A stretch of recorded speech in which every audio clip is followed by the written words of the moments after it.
All right, let's move along, shall we? In 1971, a skyjacker with a briefcase bomb demanded a $200,000 ransom and a parachute. Then he vanished out the jet's back door and became an instant legend. Now, a determined citizen sleuth has assembled a 40-member cold case team spearheaded by former FBI agents to solve the mystery of D.B. Cooper. And after a 5-year quest, they believe they've succeeded with a fugitive at trail's end.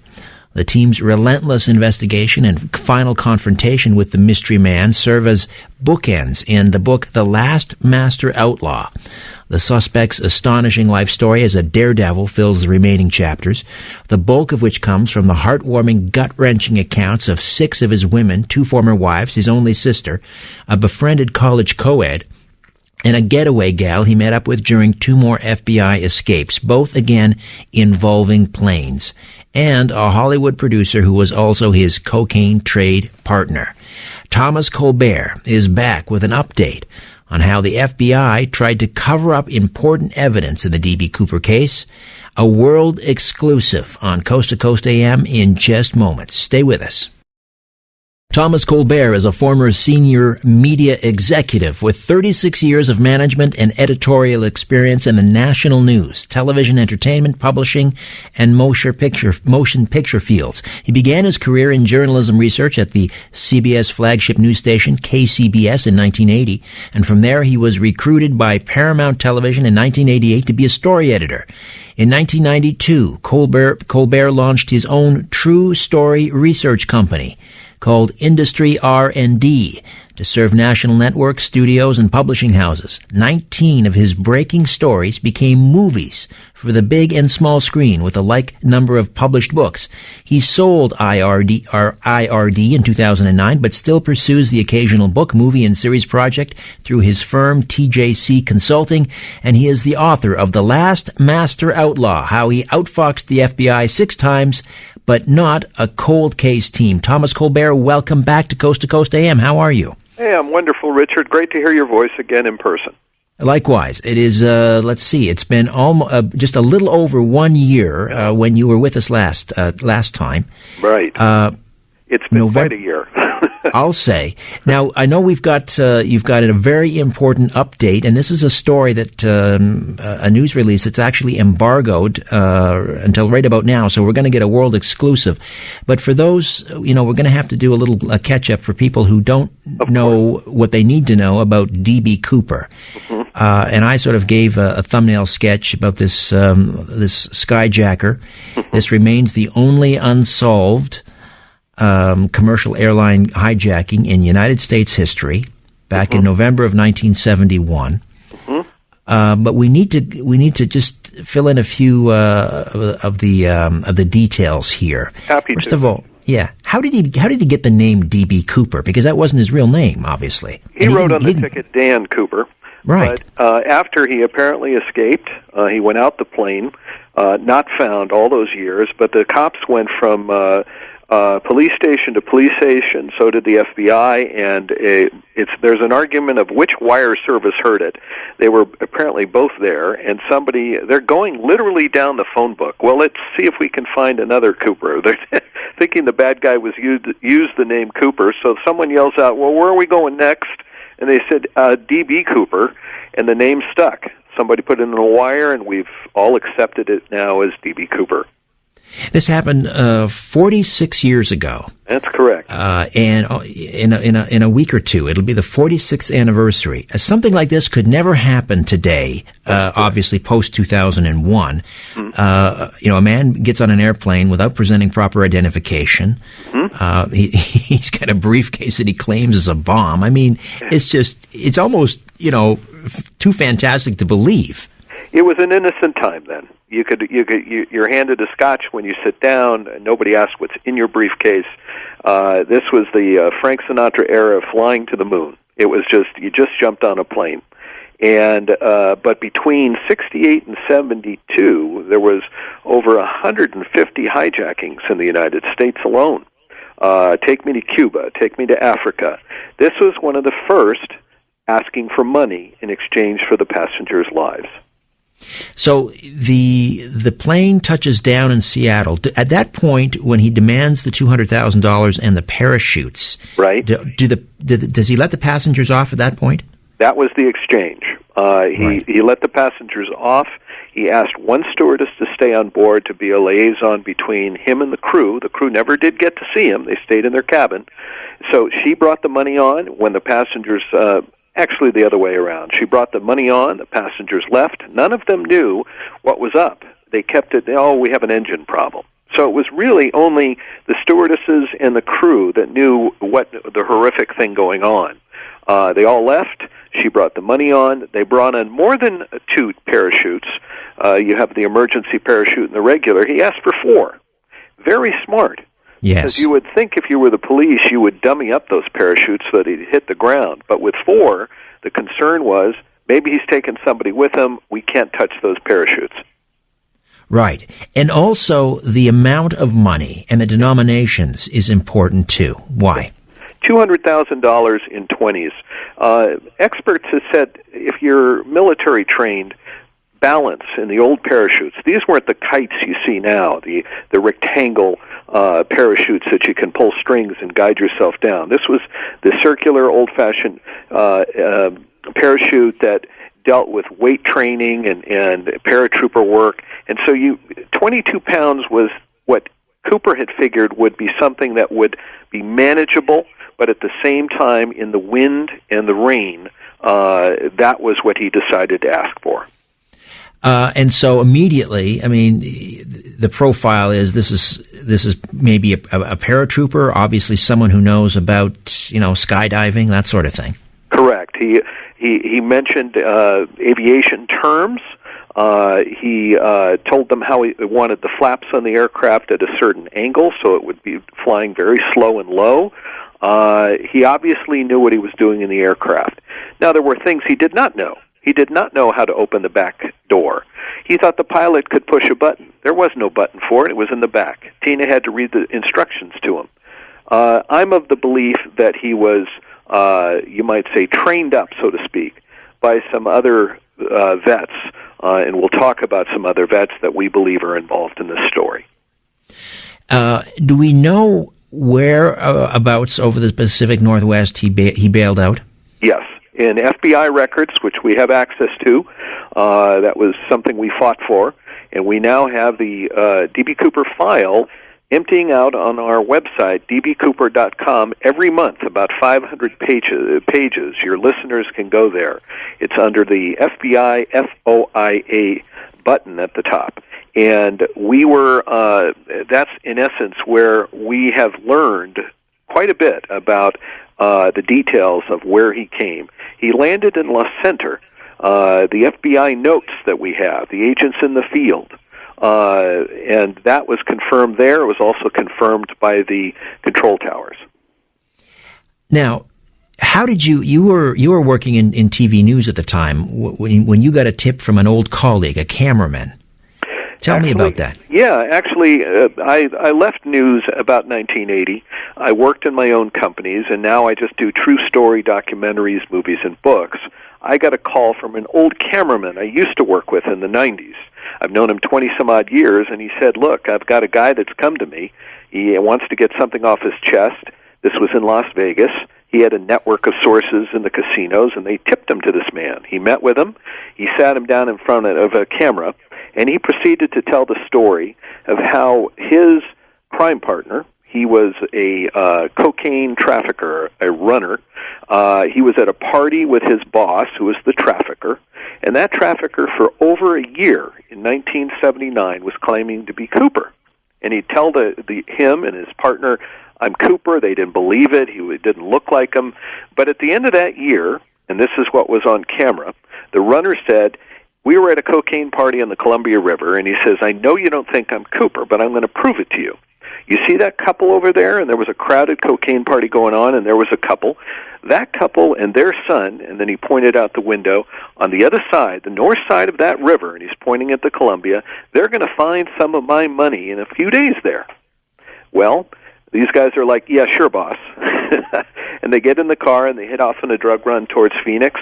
They go through Reno. They're in the hotel 3 or 4 days later in the evening, and the runner is out of the shower, turning on the tube, and what do you know?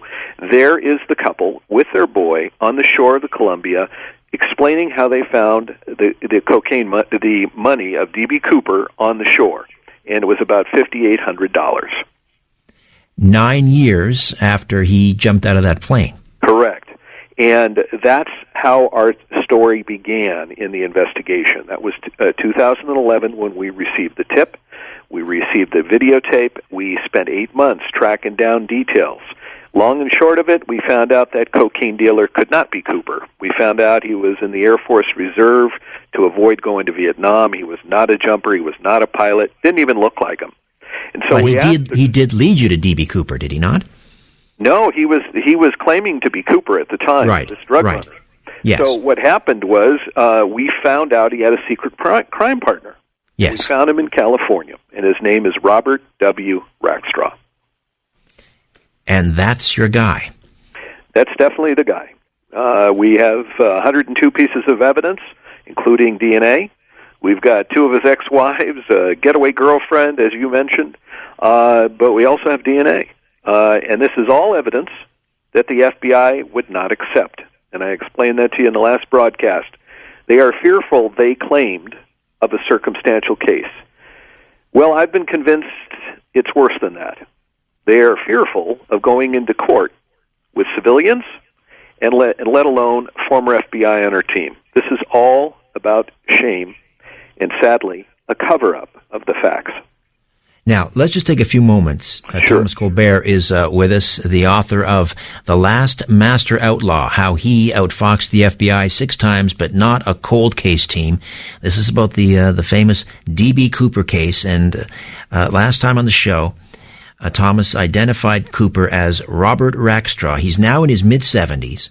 He's living in San Diego, and at one time he was a college professor, was he not? Yeah, he was at UC Riverside for 10 years. He was head of the law department for 2 of those 10 years, an expert in negotiation, in arbitration, and he's now retired, living in San Diego at 74, and sometimes you can find him at his yacht club. Which is where your team confronted him. That's correct. And tell us about that encounter. Well, we first went down one day ahead, and I sat with him.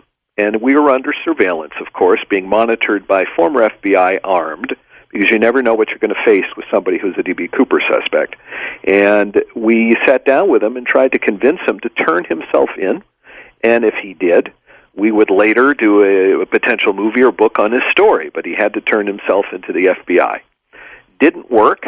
The next day, we had 2 camera crews and a reporter I hired to confront him, 60 Minutes style, at his boating shop that he ran. And I will tell you, he put his foot in his mouth several times in that confrontation. Your listeners can go up on dbcooper.com under audio video, and they can see 3.5 minutes of that face-off. It started when he saw the camera crews. He climbed into a storage container for 1 hour to avoid the crew. He finally came out, and that's when he put his foot in his mouth several times. Wasn't exactly a strong denial, though, was it? My favorite line was when he was trying to depart in his car after an hour of back and forth. He's getting in his car, and the reporter asks, "Why can't you answer a simple question, whether you are or are not?" And he says, "Because you guys would make such a big deal out of it," and drove away. Wow. We talked again about this at the last time. Your book obviously has been heavily lawyered because you're accusing Robert Rackstraw of being D.B. Cooper. We're very proud of this book, and it's not me. Look, I brought in a great writer, Tom Solisey, who's also a screenwriter. We also have the cold case team who provided the information. There are 50 pages of notes in this book, and everything from court documents, deathbed confession from his own sister, incredible detail. And the bottom line is, here we are a year and a half later. Rackstraw has posted online at least a dozen times pleading for a lawyer. No one will come to him because, frankly, everybody who looks at the book goes, "You're him." In fact, we've just received not one, but 3 national awards for true crime. This is the only Cooper book out of 24 that's been recognized for true crime. We have 3 awards, and that's all compliment to the cold case team. Rackstraw was a paratrooper. He was a Vietnam vet. Mm-hmm. How else did he fit the profile? He was also trained by Special Forces. He was involved with paratrooping with the Vietnam Army, off the books. This guy has every skill set you would need. He was piloting choppers for the 1st Cav. That was the Army's 1st Aviation Unit, historical unit. He had all the skills of D.B. Cooper. And we even tracked down his commander. And his commander, absolutely, after seeing our evidence and knowing how he acted and broke all the rules in Vietnam, absolutely believes now he's Cooper. And, it's remarkable that you were able to piece this together, and the FBI, well, we'll discover, what happened there, but, yeah. They officially closed this case in July of 2016. That's correct, and they closed it. We received an email from headquarters after we presented our first 30 pieces of evidence to the agent in charge, Curtis Ng, up in Seattle. He said, we're not going to question the agents in 1979 that had cleared Rackstraw, but you, by all means, can continue with your own investigation. A month later, we received a letter from headquarters said they would accept our evidence on Mr. Rackstraw, who they had cleared 20, 30 years earlier. So we moved ahead, in essence went covert, undercover, for 2 years with these incredible cold case team, gathering forensics and contacts and names. And as I said, 102 pieces of evidence. With the FBI's permission, History Channel was brought on board. There was a 4-hour documentary last July, and we were all ready to turn in the 102 pieces of evidence. But the week before, the FBI, which was working with History Channel, announced that they were closing the case. It was being archived, and now you can find the files right up there next to Raiders of the Lost Ark in Washington. That's where it sits, and we were stunned. And they said one thing. They said, but we while we're worried about a circumstantial case, if you find direct evidence of the parachute and the money, we would reconsider. And that's where we decided to pick up the case again. It's amazing that they had Rackstraw on their radar. He was a suspect. How did he wiggle off of that hook? He is off-the-scales genius. I don't like saying that with a bad guy, but he truly is one of the last master outlaws. And he, since childhood, had been narcissistic. He had been a sociopath, but he was clever. And Rackstraw got out of he was cleared in the murder of his stepdad. Even his own sister, his aunt, even crime partners have said they knew he did it, but he got off, killing his stepdad. That's the type of guy we're dealing with. And so he was able to fool the FBI. They could not find any direct evidence. In fact, in 1978, when they first learned about him, they tried, when he ran off to Iran, of all places, in the last year of the Shah, to fly choppers for Bell International Helicopter. And that's where he ran when he heard there was some warrants out for him for check kiting and theft. So he left for Iran. He was brought back. The FBI got him out of the plane at JFK and said, "Are you D.B. Cooper?" And he said, "If you bring that up, I want my lawyer. But I'll talk to you about the other crimes." All right, let's take a time out, Tom. We'll come back and continue to discuss Robert Rackstraw, D.B. Cooper, plus a world exclusive, an update on the story. That's all upcoming right now. Joss Stone takes us into the break with Right to Be Wrong right here on Coast to Coast AM. Welcome back. Thomas Colbert is with us with a very important update on the D.B. Cooper case, and we'll get back to that in just moments. I see where planet Nibiru is back in the news yet again. Of course, we were told that Nibiru, or Planet X, was going to collide with Earth on September the 23rd. Clearly that didn't happen. And now they're telling us, conspiracy theorists that is, that Nibiru will destroy the Earth anytime now. Today, in fact, November the 19th, they say it's going to bring a deadly series of earthquakes that'll obliterate our planet. I guess if they keep repeating this eventually, maybe it'll happen. I don't know. Let's hope not. But in response to the rumors, a top NASA scientist has said that the planet can't exist. Planet X cannot exist. If it did, its gravitational forces would have already stripped the Earth of its moon. Hey, if you like what you're hearing tonight, I would like to invite you to check out my weekly syndicated radio program. It's called The Conspiracy Show. It airs Sunday nights at 11 p.m. Eastern out of Toronto, Canada on Zoomer Radio. That's AM 740 and 96.7 FM. For more information and a list of affiliates, you can go to my website, strangeplanet.ca. Also, very excited about a couple of major podcast projects that I'm about to announce or release in just a couple of weeks. So just keep checking strangeplanet.ca for more information on those two podcast projects. All right.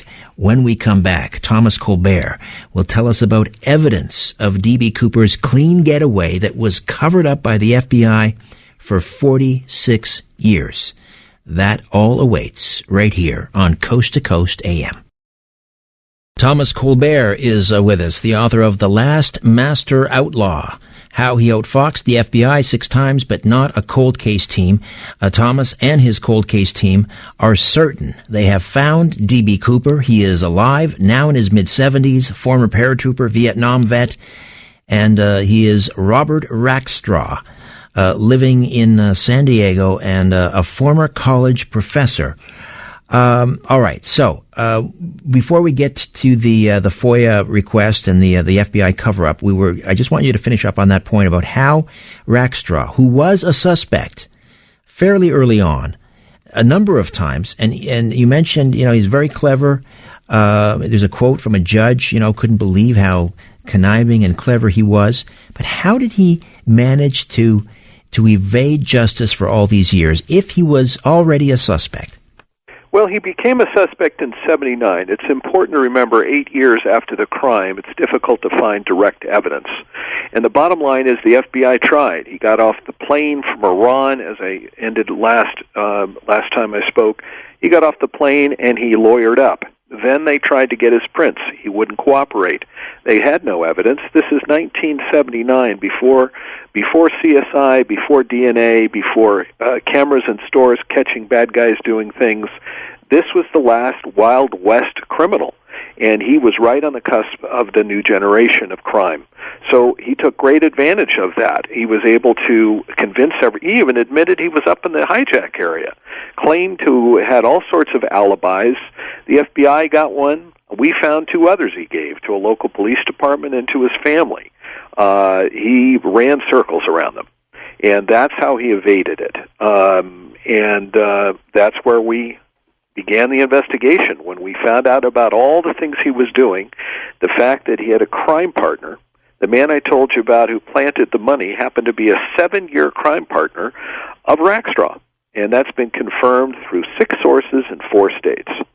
So that's when we went to the FBI with that information, believing that he had coordinated planting real money on the shoreline of the Columbia River. And, of course, being a paratrooper and all the things connected, and he was a suspect, the coincidence was too much, and that's what led us to the investigation. And just to back up to in 1980, when the cash is planted, correct, on the banks of the Columbia River, it was designed to be found, and that this would convince the FBI that D.B. Cooper had in fact drowned. Correct. And so that would take Rackstraw off of get him off the hook again. That's what we believe absolutely happened, because the FBI announced that. In fact, one of our newest members on our cold case team is the agent on the shoreline in charge of the dig. He's even quoted in the Seattle papers saying, well, if Cooper was alive, he would be with his money. The money wouldn't be here. and they announced that it apparently had drowned. That's exactly what they wanted to announce. And flash ahead now to when we got the investigation. We heard all this, and we knew there was something there. And we, of course, interviewed the couple on the shoreline, and they didn't tell the same story that they told the papers about finding the money. They had a totally different story with all sorts of changed facts. And we were very, very suspicious of that. And that's when we took the case to the FBI with 102 pieces of evidence, including DNA on Mr. Rackstraw. And they turned it down. They said, we don't want a circumstantial case. I'm sorry, even though you had permission from headquarters, we've decided we only want the parachute and the money. And that's when we decided to go back in, and lo and behold, we believe we have found the parachute and money. Yeah, how did that come about? Well, we have a lot of fans out there, and it's not me. I'm talking about the cold case team. And the website, dbcooper.com, has attracted a lot of interesting comments and tips. People that knew Mr. Rackstraw, knew of his partners. And when we say partners, it was a surprise to us to hear there were partners. Well, we had a couple come to us, and that was in February of this year. A man who heard a story at a small pilots club in Washington State back in 1997. He was in his 40s. The man telling the story was in his 60s, and the other three people at the table were in their 60s also. So he was the young man. He was there getting coffee, and he overhears him telling the story of how D.B. Cooper was brought out by three crime partners, a small plane pilot and two men in a truck. And lo and behold, that's what we were able to track down as true. How did we find it true? We took a court order to get the Cooper files, as we mentioned earlier. It's been dumping into our website. And suddenly we see the FBI documents of agents in the field talking about La Center, talking about farmers, a half a dozen farmers, witnessing a plane, touching and going on their property. Two guys in a pickup truck coordinating meeting the plane. Then we have this couple telling us the story at the table in the pilots club. And what did they say? The aircraft landed in dropped them in La Center. The airliner dropped them in La Center. The small plane met him. They named the airstrips. Totally matches the FBI records. There is a third source, and it's something we found on a database. And that was a LA Times article. In the old days of print, and you can appreciate this, Richard, they used to send reporters around the country, not just their local. Sure. And the LA Times sent a reporter up. 2 days after the FBI interviewed all the farmers, he got all the same story. Amazing. And this reporter, you're going to love this, is still alive. He's 90. He's writing plays for Leisure Village in California. And I called this guy, and this guy is a man of history. He was there as a reporter when Robert Kennedy was shot and assassinated. He covered the Black Panthers. Well, I called him and I said, look, I'm actually calling you about your D.B. Cooper story. And he goes, oh, nobody believed my plane story. I said, my friend, they're about to believe your plane story. And I filled him in. And he goes, wow. It was just an amazing moment for me meeting the history man. That's and his amazing. story, his account matches the FBI notes, matches the couple that told us the escape. Well, they not only told us the escape, and by the way, they used 3 small planes, 3 airstrips to outrun the FBI, and that's how he got out. The fascinating part is, and this is a really intriguing moment for you, that between the first and second airports, Richard, yes, they dropped $50,000, according to the man telling the story, $50,000 into Vancouver Lake. Vancouver Lake is right next to the Columbia River. In fact, 1,000 years ago, it was a curve in the Columbia River. It was dropped in the lake with the hope, according to the man telling the story at the airport club, with the hope that they would think he had drowned. Aha. It never Is that the came up. 50,000? 9 years later, yeah, it was 50,000.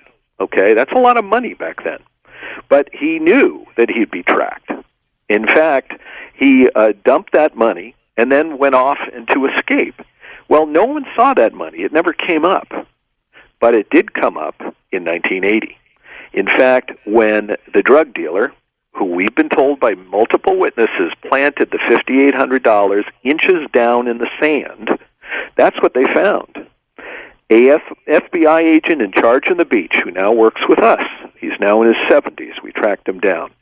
And he said, well, keep digging. Maybe we'll find the bones of D.B. Cooper in the briefcase. Ha, ha, ha. Mm-hmm. They dug down 3 feet. What did they find? A layer of D.B. Cooper shards.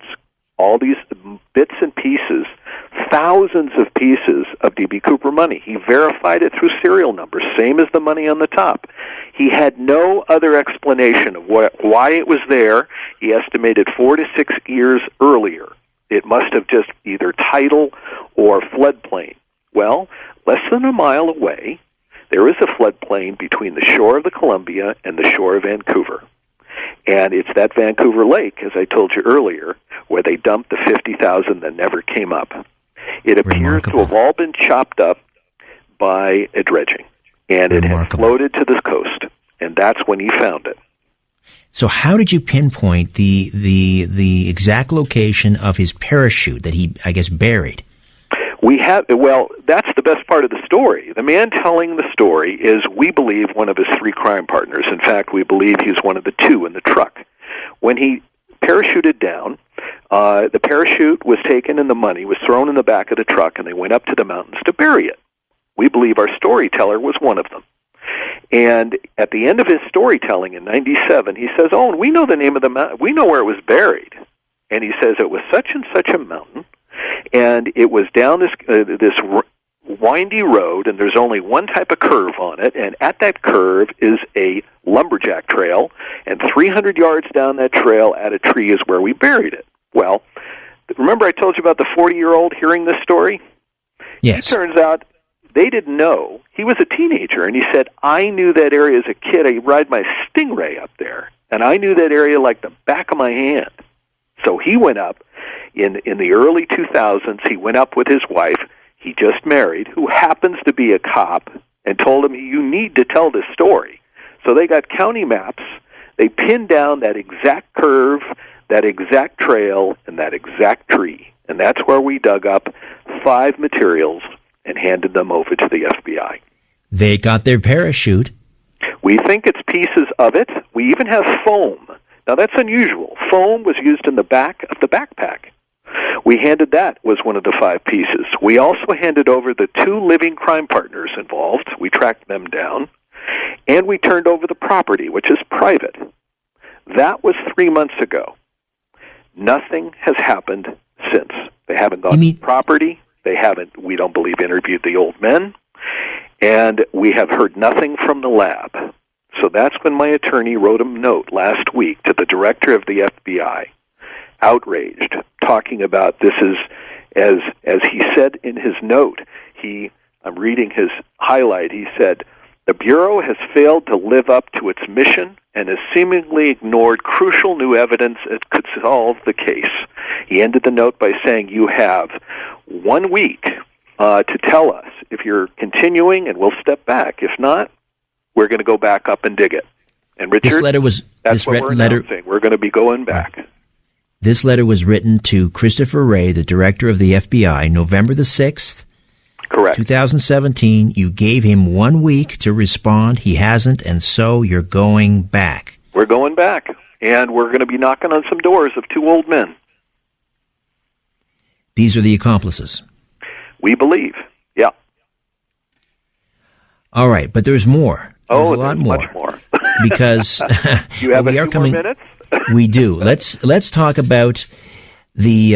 This is the part that was embargoed until right now, so we're getting this world exclusive. That's right. And after the show, it's coming. I want to mention after the show, it'll be up on Daily Mail and the Seattle PI. You can see the maps and everything else there. But what we got for you tonight is that, remember our monthly FOIA dumpings we're getting? We're getting yes. 500 pages. Well, what do I see in there? Let me step back a moment and tell your audience that there were 4 letters, and this has been on your website and your radio show too. There were 4 letters that were found by Galen Cook, an attorney in Alaska. He's been a Cooperite for years, a researcher. And he heard about 4 letters that Papers had received and right after the jump. And he tracked them down, and 3 of them were cut and pasted, 1 of them hand-printed. But the FBI discounted them when we approached them about it a year or two. Oh, those were discounted. Well, what do we get in the dump last 2 weeks ago? We get a 5th letter. This 5th letter, in fact, is key. It was the only one typed. It was a copy. No one has the original. And 3 copies of the letter, let me correct myself, there were 4 copies, 1 to the Seattle paper, and then 3 were CC'd to the LA Times, New York Times, and the Washington Post. The minute this letter came in, the FBI immediately snapped them all up, just like they did the other 4 the month before. But this time, they put the word evidence across this letter that had been copied. And there are 7 facts in this letter that we believe not only prove it was printed by D.B. Cooper, we believe it definitely shows Mr. Rackstraw's involved. And the most important point in this letter you should know of all the things, first is the first, he lists bullets of why he got away. The most important one is he said, I left no fingerprints. Now that was secret. That stayed secret until 2 FBI agents wrote books in 84 and 91. There was a little entry mentioning no prints were found on the plane in the back. Tina, the stewardess that sat next to him the longest, was sent up to the front with the pilots after the passengers left and the money came on. He said, you need to go up there, close the curtain. D.B. Cooper had almost a half hour, according to FBI notes, in the back by himself. He apparently wiped everything down. So nobody would have known there were no fingerprints left except for D.B. Cooper. The bathroom, the door he pushed out, the rails, not even the cup he held was all wiped down. They kept that secret all the years. And here is a man who knew that. Let me just, can I get you to, do you have the letter in front of you? I'm looking at it. All right. Can you just read a little bit as we head into the break here? Sure. The first line is, I knew from the start that I wouldn't be caught. Well, look, that is a word, that is a sentence that is what a sociopath would write. Mr. Rackstraw was declared by judges, his sister, his coworkers, as a narcissistic sociopath, so that fits the first pattern. The second one is it's typed, very unusual. The FBI spent months trying to find who typed it by looking for disgruntled pilots and aviation workers to find out if anybody typed letters when they resigned. Now, if you didn't believe it was Cooper, why would you be acting on that? The third one is that he said, I had a toupee. Well, people described his hair as shiny black, looking uncomfortable, saying some said he looked like Nixon, some said he was, it had curls. And right after this, the FBI leaked to papers in Seattle that they were now looking for a bald guy. Interesting. And his ex-wife didn't his ex-wife find a toupee? 2 years later, his second wife, now ex, opened up his briefcase when he left it behind and found a wig and a fake mustache. This is one of 22 different fake identities we have tracked on this man in 5 countries. And he also indicates in this letter number 5 sent to the Seattle Times and elsewhere that he wore putty makeup. Yes. And Flo, who was the other stewardess who sat with him for 20 minutes, I tracked her down, and she said to me, honey, I know makeup. He was wearing makeup. Mitchell, who sat next to him, was a college student right across the aisle, described his hair as shiny black, but also said he had sort of a turkey neck, like he had an old man's neck. Again, we think that was makeup.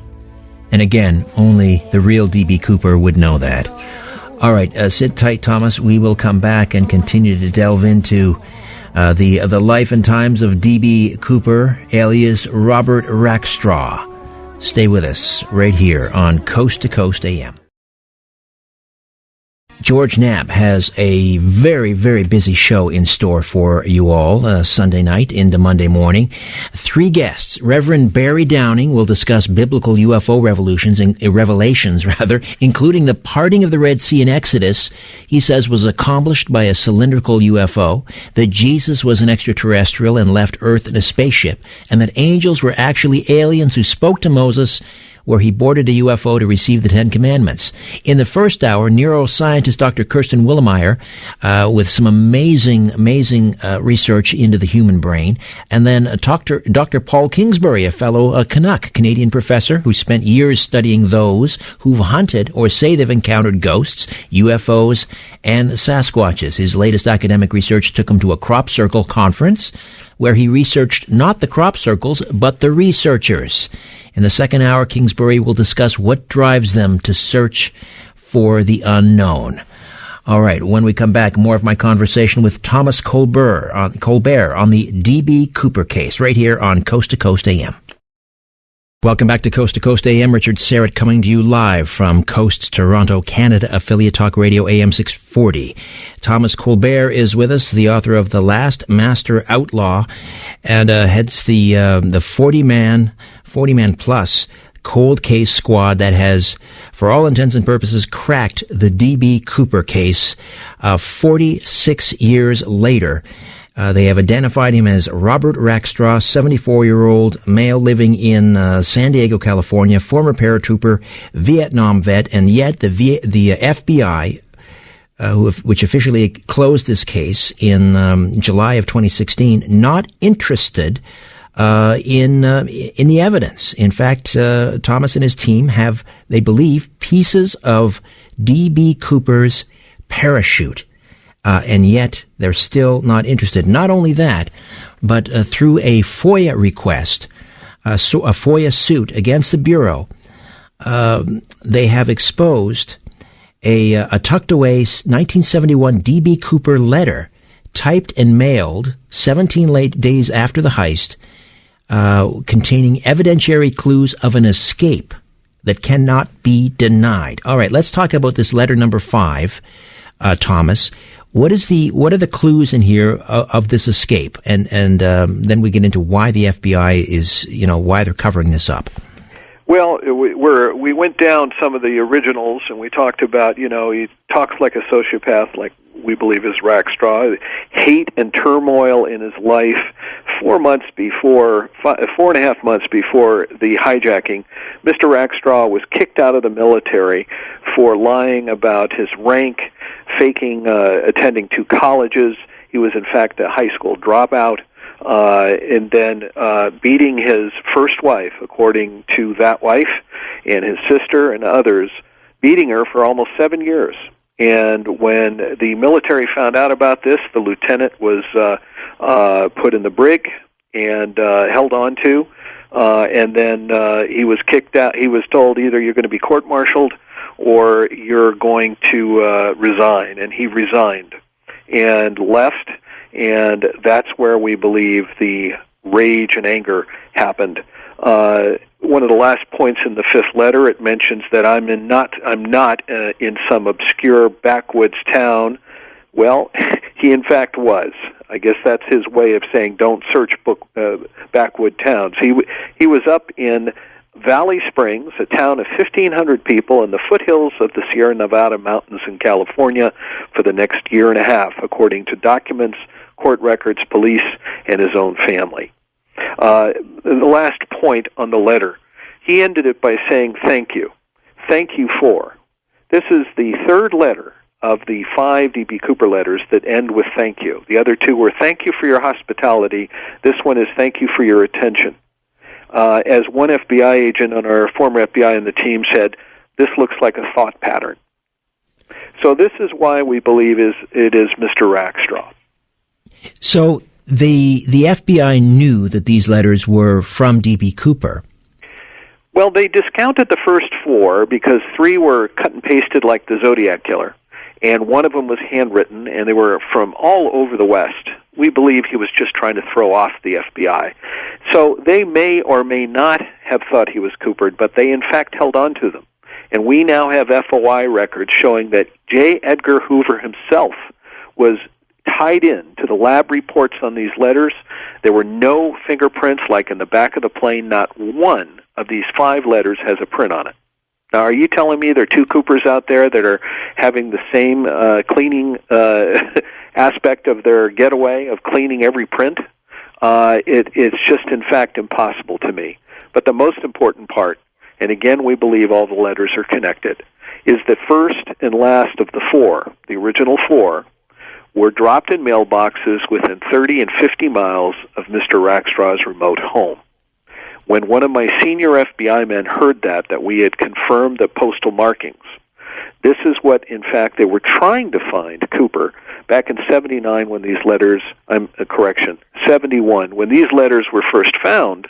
They were talking to the postman. I have documents of basically pressing the postman. How many letters did you get in those boxes? Who are your regular people? I have 2 pages of back and forth, the agents, on what the postman had to say. Even J. Edgar Hoover himself asked to be on, there's a stamp of his name, on one in particular that compared the first letter that was mailed 30 miles away from Rackstraw's family home. But again, Rackstraw wasn't a suspect until 78, 79. Right. So here's J. Edgar Hoover comparing the printing on the envelope to the actual Zodiac Killer's printing on his envelope. And the lab came up with no match. And there is J. Edgar's stamp on the letter. That shows you how active they were. So even though they discounted these on the History Channel program and say, those were all ignored, it wasn't until this 5th letter came out that we realized this is a cover-up. And we have a dozen examples through the years of how they either ignored our evidence or even before we were involved, they ignored the case. I'm impressed, these FOIA suits. How successful you've been. And were any of these redacted at all?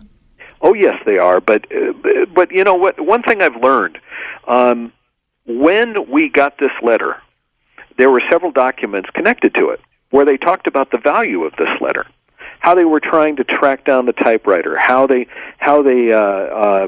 collected them. But the most interesting thing is there was one describing the letter of its value, memo back and forth between the authorities, and they literally redacted the word D.B. Cooper in front of the letter. It's redacted, and we know it is because it says plural. The printed blank letters, one of them sent to the Washington Post and other towns, where there was only one typed letter that we know of the FBI ever received. So why would they be redacting 46 years later when we're asking it to hide? It's obviously they don't want us to know the value of this letter. But I say that the right hand is not knowing what the left hand's doing, because I get another person who sends us a redacted page, and there's D.B. Cooper right next to the word letter. So these aren't agents that are redacting. I'm sure they're supervising, but we're getting things. There were 4 of these letters. We didn't get any of the other letters. The only one we got was this one. Personally, I think it was a mistake. Somebody didn't notice, hey, we're not supposed to send that, because the others are still in their hands. And by the way, the other 4 D.B. Cooper letters, the early ones, they still hold on to the first 3. They won't. You've launched a FOIA suit for those, but they won't cough them up. Smartly, the editors at those 4 papers that they were sent to, 3 papers actually. The first last to the Reno paper, second one to the Vancouver, BC paper, and the third one to the Oregonian, and again the Reno paper on the 4th return. What's interesting is the editors took photos of them, except the last one. They took photos, and 2 of the papers ran the photos, and they quoted them. So we have copies, but the originals are still with the FBI. To show you our frustration, we went through great effort and got Mr. Rackstraw's DNA. We had him under surveillance for a week. He dropped a water bottle. We picked it up. We got DNA from it. We also, and we offered that to the FBI to compare to potentially the stamps that were licked, the fold, the envelope flap, We said we have this for you. They haven't requested the DNA and all these. At this point, Thomas, you're just pouring salt in their wounds. Well, we have to do what, as my folks taught me, you got to pursue truth. And that's what this is about. And people say, "Oh, you're obsessed." But I'm the son of a shrink. We don't call it obsessed. we call it persistent. And I became, yes. a senior researcher for CBS. And anybody that knows me, this is what I do when we get a case, because there's potential history. And that's why we're still pursuing this. And if the FBI chooses, look, my wife and I, who put this together and decided to do it, and God bless my wife, I wound up being one of the lucky guys who married one of the heroes of my stories years ago. And next Valentine is our 25th year of marriage. I'm still fooling her. She's still with me. But she's my sense of justice on this case. She is our knight in shining armor in our family, and our kids love her so much. But the point is, she makes every decision with me. And we look at this, and every month we'd say, should we stop? And our answer is, and still is, no, because we have to get to the end. We are at the end. And the fact that the FBI said, bring us the parachute money, we brought them the location, we brought them some evidence, we brought them bad guys, the fact that they're not doing anything, what does that tell you? It's shame. I was of the belief it was a circumstantial case when they made the explanation last year and said, we're concerned about and you can understand that after 45 years and old. Right, but Thomas, there's been a wholesale changeover in the personnel in 46 years at the FBI. Of course. You've got a new FBI director. Right. Why can't they just say the slate is clean, mm-hmm. let's start over, mm-hmm. yes, let's reopen this case. The shame is not theirs. Mm-hmm. Well, that's what we wonder, too. I mean, when my wife and I put it together, we purposely made 23 of the 40 members former feds. We didn't want any publicity. Look, this is our 21st project. We don't seek the publicity. And we wanted them to be able to say at a news conference someday, look what these retired FBI guys, they still have it in them. Look what they brought us. That's what we had hoped. Their ego couldn't even think that way. And so they're too afraid to move forward. That's in essence what's going on here. There's so much evidence. The fact that they refused that DNA, I can give you another half dozen examples of where we have DNA. The second letter, hand-printed in Vancouver, BC, where he ends it, thanks for the hospitality the second time. And people always say, well, maybe he copied it because he heard about the first one. No, the first one, it wasn't even printed yet. Right, he dropped it in their mailbox first. So here he is. He's writing, thanks for the hospitality. I hired the two best forensic document experts. One's the former president of this National Association, done over 200 cases. He looked at it. I brought in an FBI guy 2 years later, and they both came away with the same thing. The printing on that letter appears to be written by the same man that signed the ticket, Dan Cooper. Those 9 letters of the name Dan Cooper appear to match the printed letter. And I brought that to the FBI. No reaction. We said, we have DNA. You can check the letter. You have the original. No reaction. So, are there not any members of your Cold Squad team mm-hmm. that former retired FBI agents who have a history with the current director that could get to Christopher Wray? Well, we went to one of the people that we interviewed, and the Seattle Post-Intelligencer quoted him, Bill Baker. Bill Baker and the man in charge on the beach, first name Dory, his last name I can't remember right now, but Bill Baker was his boss, the assistant agent in charge in Portland, when Dory was on the coast in charge of the money recovery. Those two were interviewed.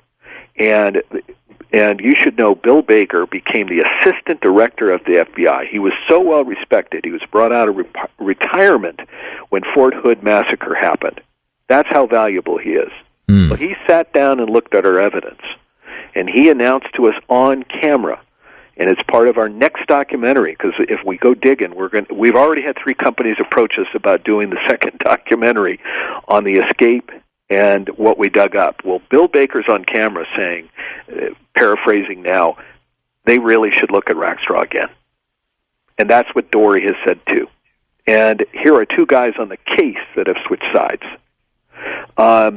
And one of them, a former number 2 man at the FBI, brought out of retirement to investigate Fort Hood, Surely he has some sway with the current director. He said to me he's stunned that they won't even consider it again. He said he was shocked. He said, I thought by going public with you that this would make them wake up or consider it. Look, nobody's saying of the 40 members, they're all saying this should be looked at again. About a half of them have seen enough evidence and said, if it walks like a duck, it's a duck. And a bunch of them are my FBI guys.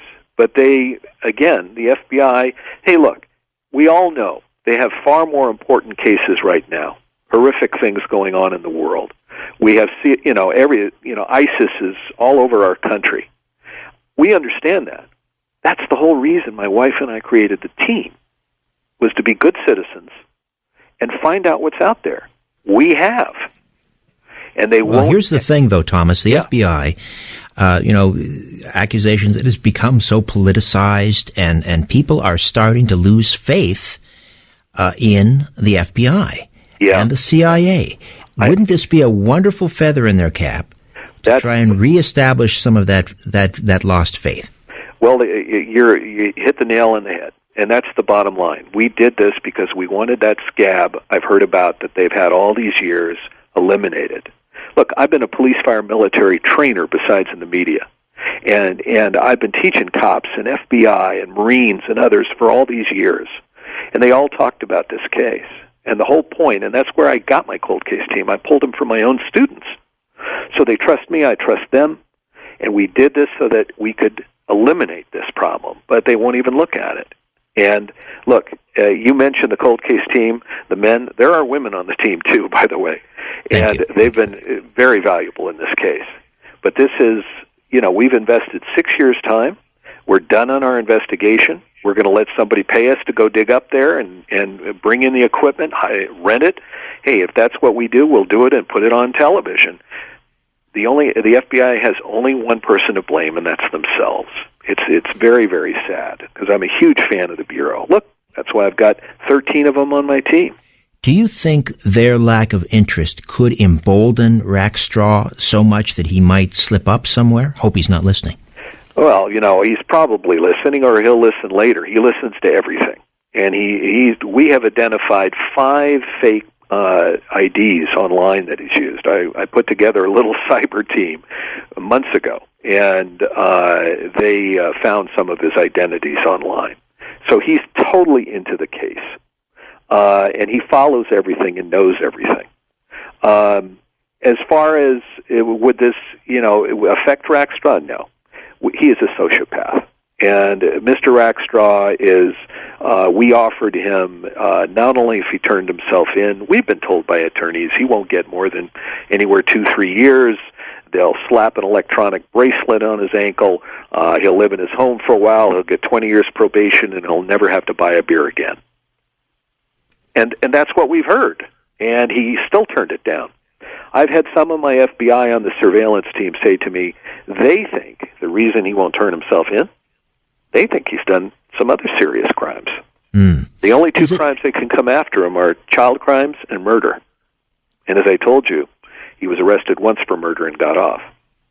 Does it bother you? I can't imagine that it wouldn't, that he has been elevated to this folk hero status when he is, as you say, he's a complete sociopath.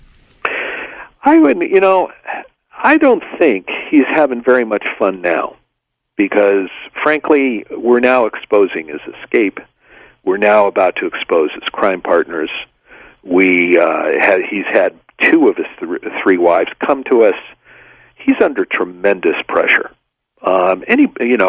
He's down there. Reporters have contacted him, and he gets angry on the phone. He did an article recently, and he said, if you're an innocent man, the reporter asked him, Colbert has X, Y, Z, and says this is, here's your evidence. And his response, well, he can't prove it. Now, if you're an innocent man, is that the reaction you would make? Hardly. Listen, we'll open up the phone lines. Thomas, take questions and comments on the D.B. Cooper case. Thomas Colbert is with us, the author of The Last Master Outlaw, and he is the leader of a 40-person cold case squad. They have cracked the D.B. Cooper case, identified him as Robert Rackstraw. They have over 100 pieces of evidence, including DNA evidence, eyewitness testimony, deathbed confessions, you name it, but the FBI not interested. Now, here's the bombshell. In a world exclusive, Thomas has announced that under a FOIA suit against the FBI, he and his team have discovered that the FBI had a tucked-away D.B. Cooper letter from 1971, typed and mailed just 17 days after the big heist, containing evidentiary clues of an escape that cannot be denied. Internal memos disclose the excited FBI felt this taunting 227-word note was so unique and alarming, agents in charge quickly seized all 4 carbon copies sent to newspapers in Seattle, L.A., New York City, and Washington, stamped them as evidence, then discreetly filed all away. News editors and blogging Cooperite researchers have speculated about the curious action for decades, but the FBI has remained stone silent. Your phone calls for Thomas Colbert when Coast to Coast AM continues right after this. We're back with Thomas Colbert. Thomas, would it be possible to take Robert Rackstraw to court as a civil trial? I don't know the answer to that. I would tell you, when you're dealing with a sociopath, it's very difficult to get cooperation. And I've talked to people that have known him in court, not only on the prosecutor side, but the defense. He's a very difficult person to work with. And I think he thinks he's a know-it-all. He does have some law background, but there are history of, switching attorneys in the middle. I think it would be a very difficult thing. But I will share with you, and I think I told you this or hinted to you last time, there is some discussions in Hollywood, not only on another documentary, not only on a potential movie, and I will reveal to your listeners tonight, one of the people that has requested the book is a representative for Clint Eastwood. Interesting. And we have another major actor, too, can't name yet, that a book has been requested by people that have worked with him. But there is a third project, and that is, there was a famous show in the 80s, Richard, don't know if you remember it, it was called The Trial of Lee Harvey Oswald. It was a what-if trial with actors, scripted. Right. We have people talking to us about a trial of D.B. Cooper, where our cold case team will present their evidence in a scripted trial, similarly, and there will be a TV judge, there will be an actor playing Rackstraw, and the jury will be the greatest jury in the land, and that will be social media. People will be able to vote, is Mr. Rackstraw D.B. Cooper or not? It's a fascinating idea. Right. Do you get the sense, though, that the noose is tightening around Rackstraw? Is he going to crack? No, as I said, again, a sociopath loves attention, as you pointed out earlier, and the bottom line is I think he's feeling the stress in the sense of we have a lot of information on him, but with the FBI standing off, I think that also makes him comfortable. What about local police officials? Couldn't they arrest him with this evidence? Again, a good question. No one's brought that up with us. We originally were talking when we first ran into the roadblock with the FBI a year ago. We were thinking, what about the U.S. Marshal's Office? Well, they usually act from the same department that the FBI does, and that's the Department of Justice. And the Department of Justice is the other party involved with the FBI in our FOIA fight. So they would, if they're not willing to work with the FBI, they're not going to work with another federal agency. Now, as far as local police, again, I think this is a federal jurisdiction hijacking. All right. East of the Rockies, and Peter is in Palisade, Minnesota. Peter, good morning. Welcome to Coast. Good evening, Richard, and hello to you, Thomas. Hey, Peter. You're up late with us, huh? Yes, I am, sir. How can I help you? I believe I think I know who D.B. Cooper is, and I have a name. I don't know if I can, quote a name on the air. Not a good idea. I mean, why at this point would you not think that this is pretty much an open and shut case against a Robert Rackstraw? Well, why would you, at this point, think that there's somebody else out there who could be D.B. Cooper? This seems to be a family affair. This person was a relative of my uncle, and he was a police officer at the time, and he looked just like D.B. Cooper. And at the time I lived in Minneapolis, Minnesota, and this aircraft came into Minneapolis-St. Paul International Airport, and I think he discharged some passengers there in exchange for some money and flew on to over Oregon. Am I correct? Well, they landed in Seattle. That's where the exchange took place. He bailed out, didn't he? He did, but first they landed in Seattle. He demanded $200,000 in exchange for the 36 passengers. Okay, it was Seattle. I thought they touched down in Minneapolis, St. Paul. No. Well, no. it was there were 6 airports involved for the aircraft. They were doing a fly across the country. So that could be true. That could have been one of his stops. But, Peter, God bless you with your theory. I will tell you, after all this evidence, and I'm talking to his ex-wives and family members that have no reason to cooperate with us, it's pretty solid that we have the right guy. But I wish you luck. What did his sister, this was a deathbed confession. Correct. What did his sister tell you? Well, it was a 4.5-hour interview. In fact, just before the interview, after we tracked her down, only sibling, she revealed she had cancer. And we said, well, we don't want to do this. And she said, I have to. I have to speak for my father. And again, the father was, they called him Dad, even though he was a stepdad, was murdered. And she had some tremendous guilt over all these years, and she insisted on talking, and she told us the life story of her brother, and born with the same mother, different fathers, and fascinating. Talked about when he first showed signs of being a narcissistic sociopath, and how he lied, and how he saw his uncle, Ed Cooper, in Phoenix, parachuting. He jumped over 2,000 times when he was a teenager. 7 years later, he joined the paratroopers, and it was all because of Ed Cooper. I mean, it's fascinating detail, and your audience has the highlight 6 minutes of Interview with Linda right on the front page of D.B. Cooper. You'll see it. Tell us about the Getaway Gal. Getaway Gal's a fascinating lady. We've agreed to keep her privacy because she has another life, but a PI, one of our team members, you'll love this, Richard, the family of Rackstraw hired a PI in 78 to find the body of Philip Rackstraw. He did.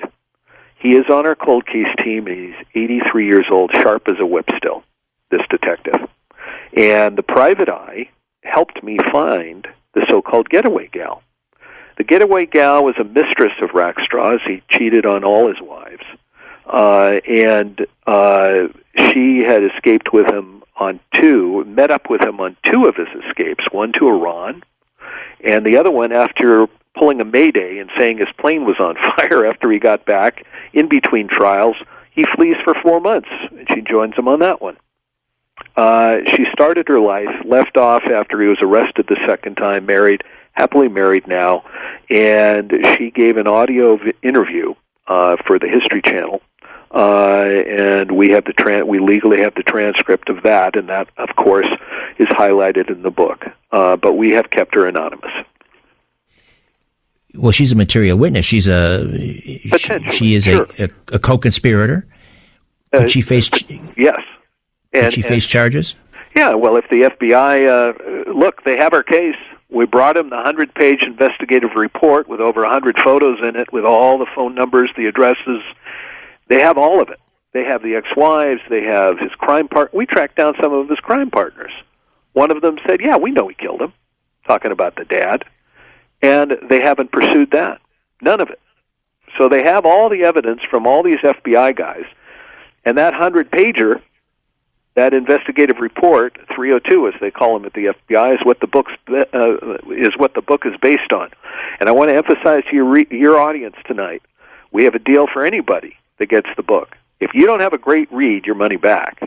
We haven't had one taker in a year and a half on it, and we've had 83 reviews.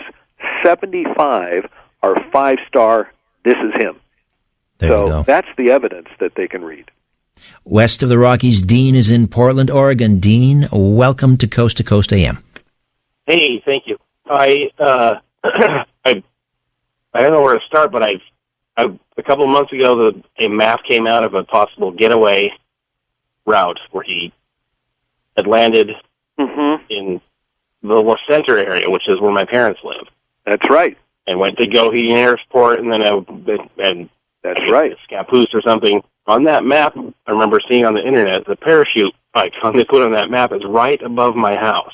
Yeah, that probably. And the significance of this is that when I was 12 years old, when we moved out here, there was like 150 acres out in the backyard. I went exploring after we moved out here with my dog, and out in the middle of nowhere, I found an aluminum briefcase that looked like it had been hit by a truck out in the middle of nowhere, and it was overgrown with weeds and moss and stuff. It had been written on with like black marker, like an address. Like it was had maybe possibly gone through airport baggage or something. Does an aluminum what do you think, Thomas? Or suitcase ever popped up in any of the... Well, I will tell you, aluminum was very rare in 71. It was described as a black briefcase, and as I mentioned earlier, that the man who told the story of the escape and helped us put that map together, and the map is up on the website under research, you will see the map and other things, he described that briefcase being dumped into Vancouver Lake with the $50,000. Now, the briefcase has never been found, but aluminum, I have a feeling, was not common at that time, way back then, and nobody described it as aluminum. It was described as either a tight leather or a heavy plastic. But no, it was not aluminum, though. All right. Again, the website, dbcooper.com. dbcooper.com. Thanks for that, Dean. Mark is east of the Rockies, checking in from Illinois. Mark, welcome to Coast. Good morning. Good morning. Hey, Mark. Yeah. Hello there. Hey, I was just having a problem. Like, he got how much money? Like 200,000? $200,000. Okay. If I was to steal or rob or anything, I would have a hard time giving away a third of the money. I'm just wondering why, he didn't give away 5,000 or 10,000. Why 50,000? Well, I'll tell you, Mark, what our theory on that is. This man was smart. And according to the man telling the story of the escape, who we believe to be one of the 3 crime partners that worked with him, that Cooper, and he did not identify him as Rackstraw, he did not describe him, he kept it neutral. He said that Cooper had approached and said, hey, I have a bet in Vegas. You guys in? Now, that might make a veteran, like the others 2 are believed to be, or the other 3, that might make a veteran to get involved. Rackstraw, if it was him, would not say, I beat my wife for 7 years, I had phony medals, would you work with me on getting back at the military? So the fact that he said, I have a bet, I think that he knew he couldn't keep that money. He knew that the FBI was advertising on radio and in newspapers saying we have all the serial numbers.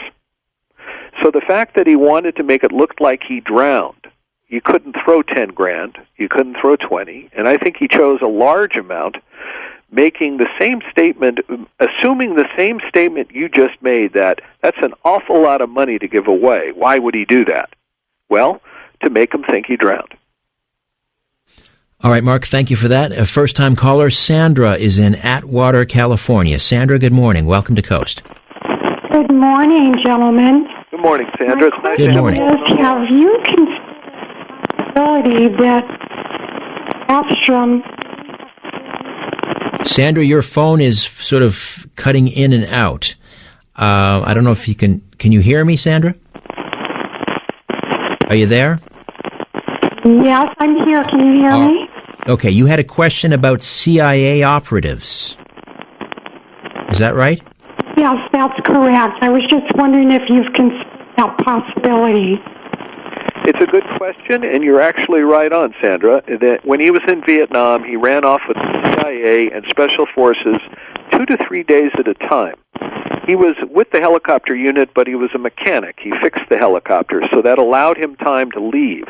His commander saw him leave in a stolen commander's Jeep. He stole it from another division, mounted a machine gun on it, filled it with explosives, and went out with the CIA into the jungles. Now, we have a member, assistant director of the CIA on our cold case team, and I brought him on to check into those reports, and I said, could Rackstraw have been with the CIA? And the assistant director told us he does not fit the profile of a CIA agent, but he could have been a in-pocket operative. In other words, you pay a guy to be involved on a crime, on a job, and then you let him go. Cops call them snitches. And yes, he told several people he was in the CIA along his trail, and we've talked to former girlfriends and cops and others that he claimed he was CIA, but he absolutely was not a CIA employee, but there is a possibility he could have been in-pocket employee for the CIA. Well, great question, Sandra. So what is the implication here then, that if he was a CIA asset or contract worker, that perhaps he's being protected by the company? Some people have proposed that. Look, this was the time of Iran-Contra. This was the time of, you remember the guns for narcotics down in Nicaragua, and they were using operatives and pilots that were back from the war. Could Rackstraw have been involved with that at some point? Possibly. But we have no record of him being officially involved. We have a pretty good timeline on his whole life, and we've talked to people in every part of his 46 years that we've tracked, and we have no evidence that he was officially working for any agency after, remember, he was drummed out of the military. Well, I guess we're just sort of grasping at straws at this point. Beyond the FBI feeling embarrassed and shame, what other possible motive could there be for them not reopening this case? Well, after offering DNA, after offering all the evidence and phone numbers of his former crime partners, I think you're right on. I think it's a matter of shame. Can't think of anything else after 6 years. Thomas, we will look forward to, any number of television and movie projects relating to the D.B. Cooper case. Great job. Thank you so much for this update, and we really appreciate you giving Coast to Coast listeners the scoop on this. Thank you, Richard. Great to talk to you again, and for everyone listening, have a wonderful Thanksgiving. dbcooper.com. For George Norrie, George Knapp, Lisa Lyons, Stephanie Smith, Tom Danheiser, Dan Galante, Chris Burrows, Sean Ladisor, Nathan Staten, Donna Walker, here in Toronto, Nathan Smith, Scotty Guest, Dusty Lallis, I'm Richard Serrett. Thank you for your ears and your voices, your beautiful voices. This is Coast to Coast AM. Happy Thanksgiving to you all. So long for now.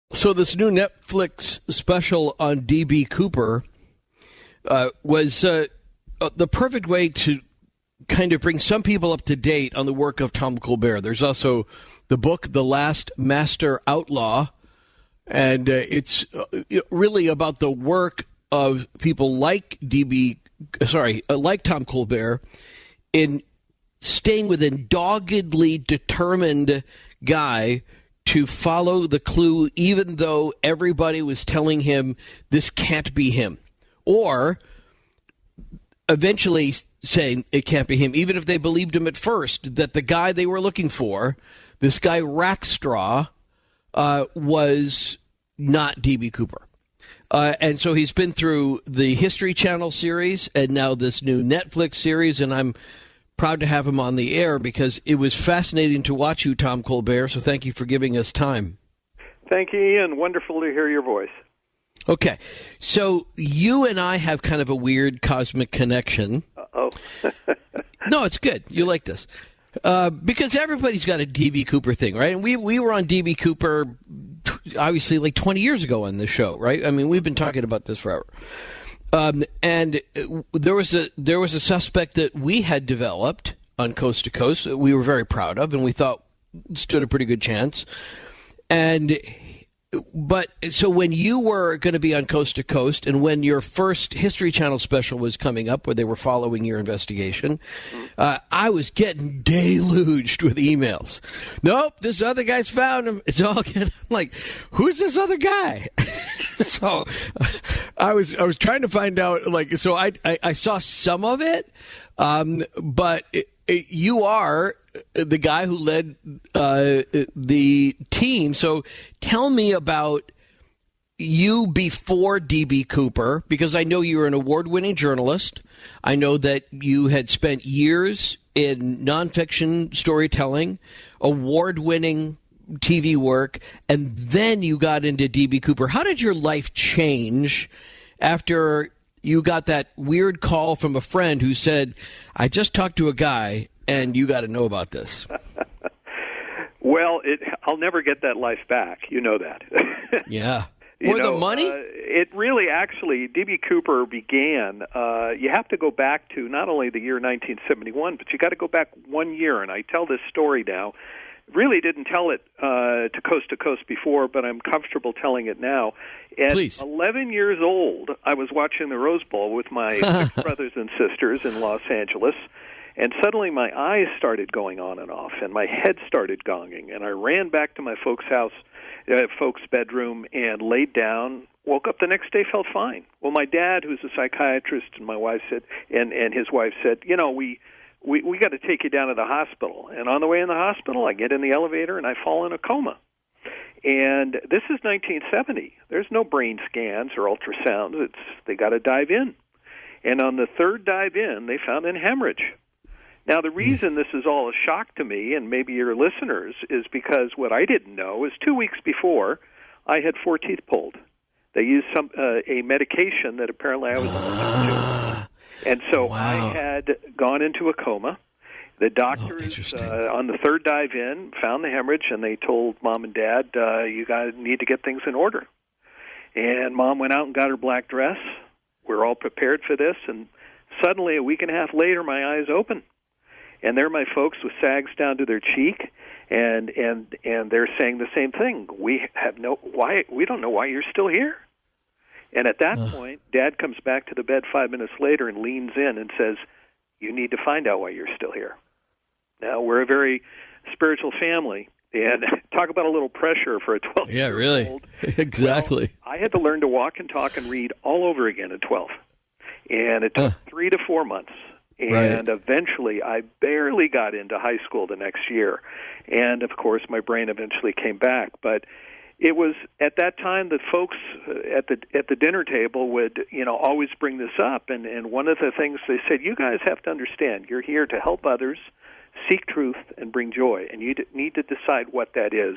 And that's what I locked on. And I've been seeking all three. And I'm what you might call a Boy Scout. I don't lie.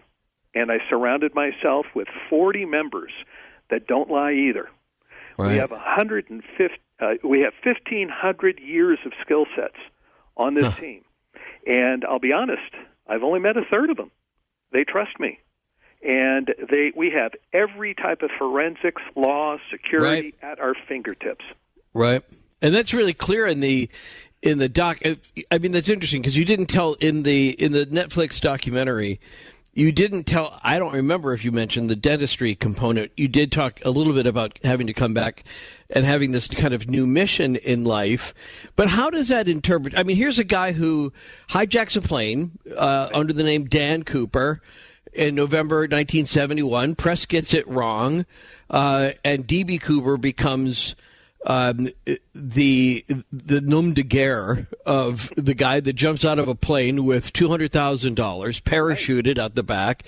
And people, they write songs about it. There are movies about it. And how does that happen though, then, that all of that sort of post dental haze that you're in eventually turns into the kind of investigation which other people say you should have given up years ago? Well, Ian, look, I'm not sure how old you are, but bottom line is back then at the dinner table, we all shared the funny papers.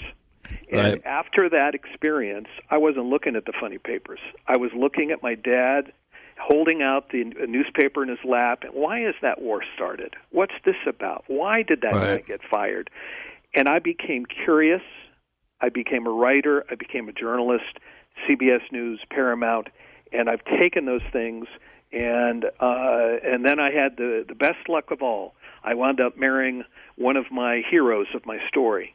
And she and I are common in one way. We both had crimes that we wanted to solve. We crossed paths, and we're in our 29th year of marriage now.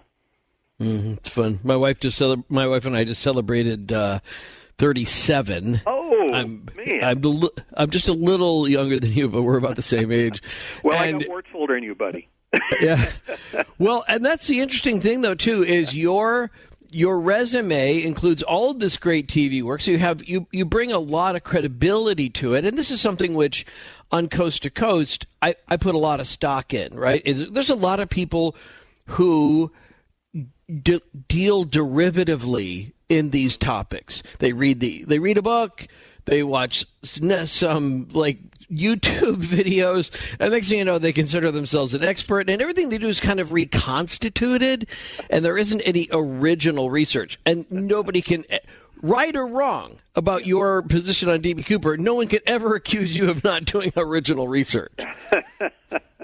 Well, yeah, and that is my thing. I became the senior researcher there in the newsroom, and everybody usually got out after 2 or 3 years. I loved it so much.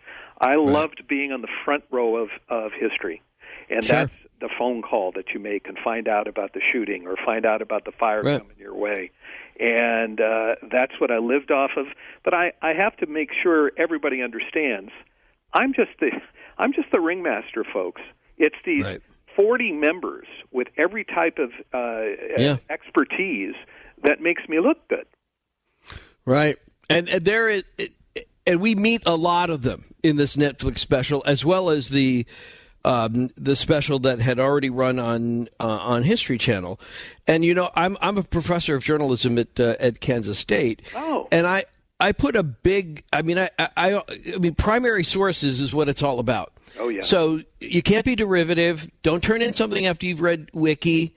Wiki is fine, as a nice little sort of refresher or something, but they get a lot of things wrong. And so you really have to find something more. And I want footnotes, and I want, this is what real research is all about. And you do all of that. And yet some people argue, and this is what the Netflix special is about, and I know you've got a little bit more to share that didn't make the cut. Oh, yeah.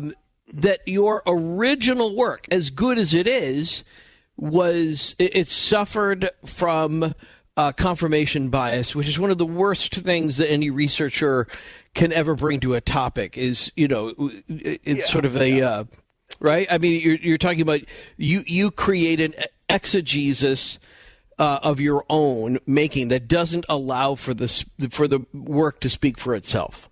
Well, I will tell you that confirmation bias is not our problem on the team. I've got left and right and every rainbow of the color on this team, and we have vigorous arguments on Zoom. I will tell you that the reason there was no confirmation bias, I was on the wrong suspect for 8 months.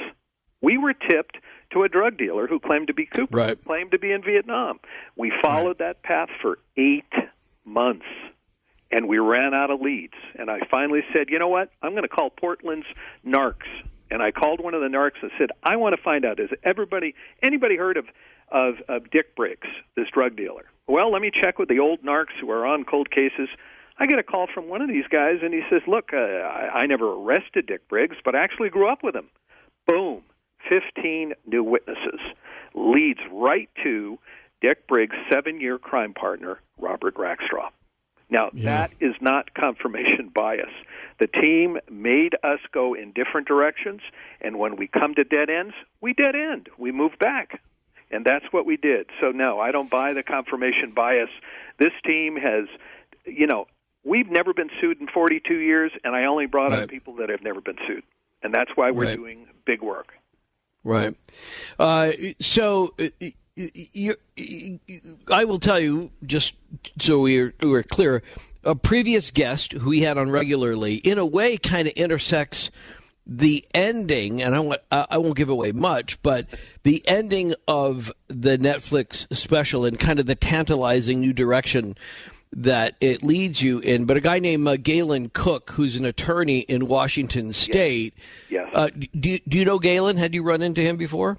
Galen was one of our first sources that weren't provided by the drug dealer. And Galen, when we saw his transcript online, my wife and I, of the 4 letters that he found up north, and said that these letters, we believe, are the trail of D.B. Cooper's getaway.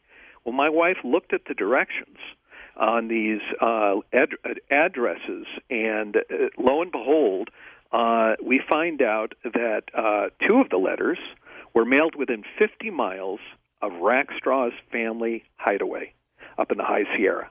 And that's when we went to one of our first FBI guys, Jack Tremarco. God bless him. He's passed on now. Jack looked at that and said, this is a 9 out of 10. He took it to the FBI with us, and the FBI said, no, that's been discounted.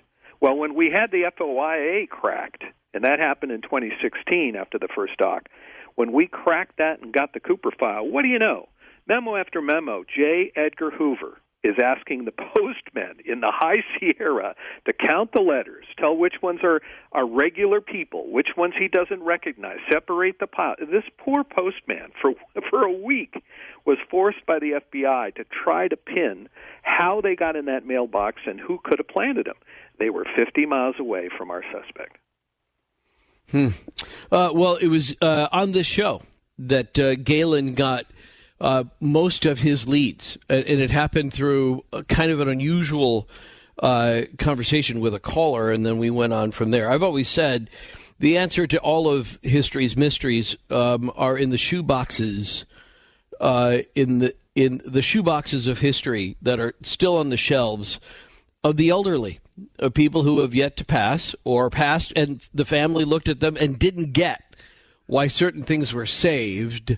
So I understand that idea. We'll return to it. I want to find out more about what wasn't in the Netflix special next on Coast to Coast AM. This is Ian Punnett. Those are fun days, weren't they? When the first time that Eddie Murphy movie came out, all that great music on that soundtrack, including Glenn Frey, and it's hard not to be thinking about songs about the heat. When it was 105 today in the traffic jam that I was in for 3 hours, and it's going to be 104 tomorrow. So a little relief. We're headed in the right direction. And I can't wait to get back and find out what did they leave out of the Netflix series DB Cooper, Where Are You? I recommend it, especially for people who don't know the whole story of the guy who parachuted from a plane. And some of the theories that have been proposed over the years have been featured here on Coast to Coast AM. Thomas J. Colbert, thank you very much, an experienced journalist who took up the story, will continue with what they left out, he says, coming up next on Coast to Coast. We'll pick up where we left off. What did Tom Colbert wish was included in the special on Netflix, DB Cooper, Where Are You? That wasn't. Next on Coast to Coast AM, this is Ian Punnett. Well, sorry you had to suffer through that, Tom Colbert. I kind of feel like Lucille Ball trying to get Ricky to let me sing at the club. And so I guess I'll have my chance coming up on the 27th on Coast to Coast. So you're so the Netflix special, D.B. Cooper, Where Are You? Very entertaining. Graphically, by the way, wonderful. And well done. Excellent. I mean, it was really, that was sharp. And I think that they did a fair treatment of your theory in that special as sort of a part 2 of what you went through with the History Channel. Right. Were you unhappy in the end with what they included and what they left out?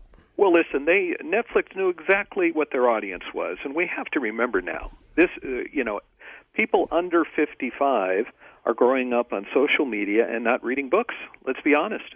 And so they took a show and decided to do it all about characters, not about the evidence.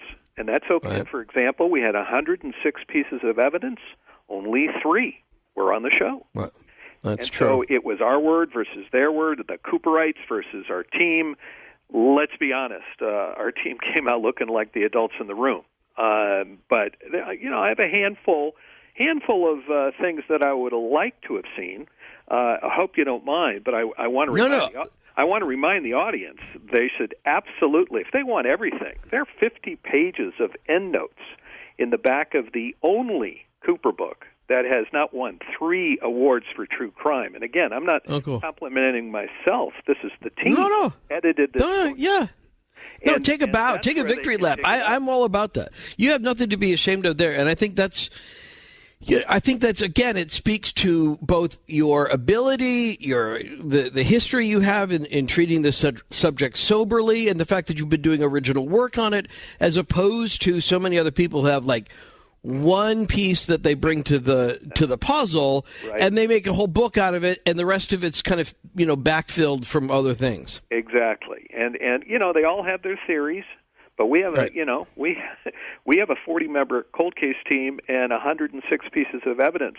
Here's some I want to rattle off so that the public has an idea. DNA. We found DNA from his water bottle when we did the only confrontation with Mr. Axtraw in San Diego in 2013. And we confronted him. He left the water bottle. We grabbed it. We compared it to one of the 6 D.B. Cooper letters that were sent afterward. We brought the DNA to the FBI. They refused to accept it. Same thing happened with the digging up of the parachute. We were given the exact escape route.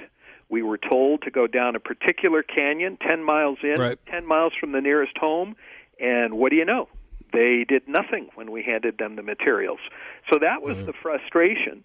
The DNA would have been great. There was handwriting matches. If you remember the second letter where Dan Cooper signed it, well, we brought in one of the world's greatest experts in handwriting, and he said this appears to be the same person. Again, nothing was done with that.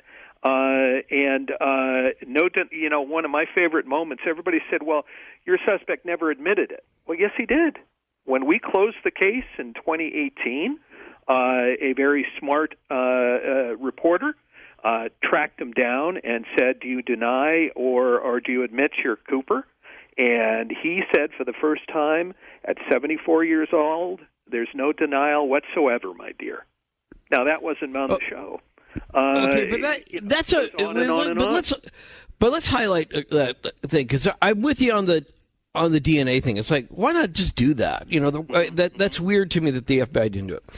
But when he said that, I am reminded of other people that I've interviewed when I was doing reporting stuff, and they gave vague answers on purpose, partly because they like to yank the chain of the press. Right. Partly because they may have enjoyed the attention, and they were kind of, in the subconscious mind wanted to continue to be in the spotlight, right? Oh, of course. That was or maybe Rackstraw. Oh, yeah. Or maybe Robert Rackstraw had a slip of the tongue. And I'm not saying that. So what I'm saying is he didn't come out and say, yes, I'm busted. That's me, in a way that would make you feel like, see? But I know why you infer that from what he said, but I wish that were more definitive. Yeah, of course. That response. And I do too, of course, Ian. Right. And bottom line is, when you have 106 pieces of evidence all pointing in the same way, as one of our FBI guys said, if it looks like a duck and quacks like a duck. And what was really, another example is the codes. Now, some people say, well, you can put Bob SquarePants in that, and you can put anything in. SpongeBob, yeah. Now, no, right. You had to be from Vietnam to know the language. This is the same code book that the Navajos used to fool the Japanese. And that's the same book. Well, if it worked for the Japanese, worked on the Japanese, why wouldn't it work for Vietnam vets? They had their own language, and that's how we were able to break that. Okay, I have to say, so just candidly, I thought that was the weakest part. I know why you feel like that was stronger than perhaps most viewers.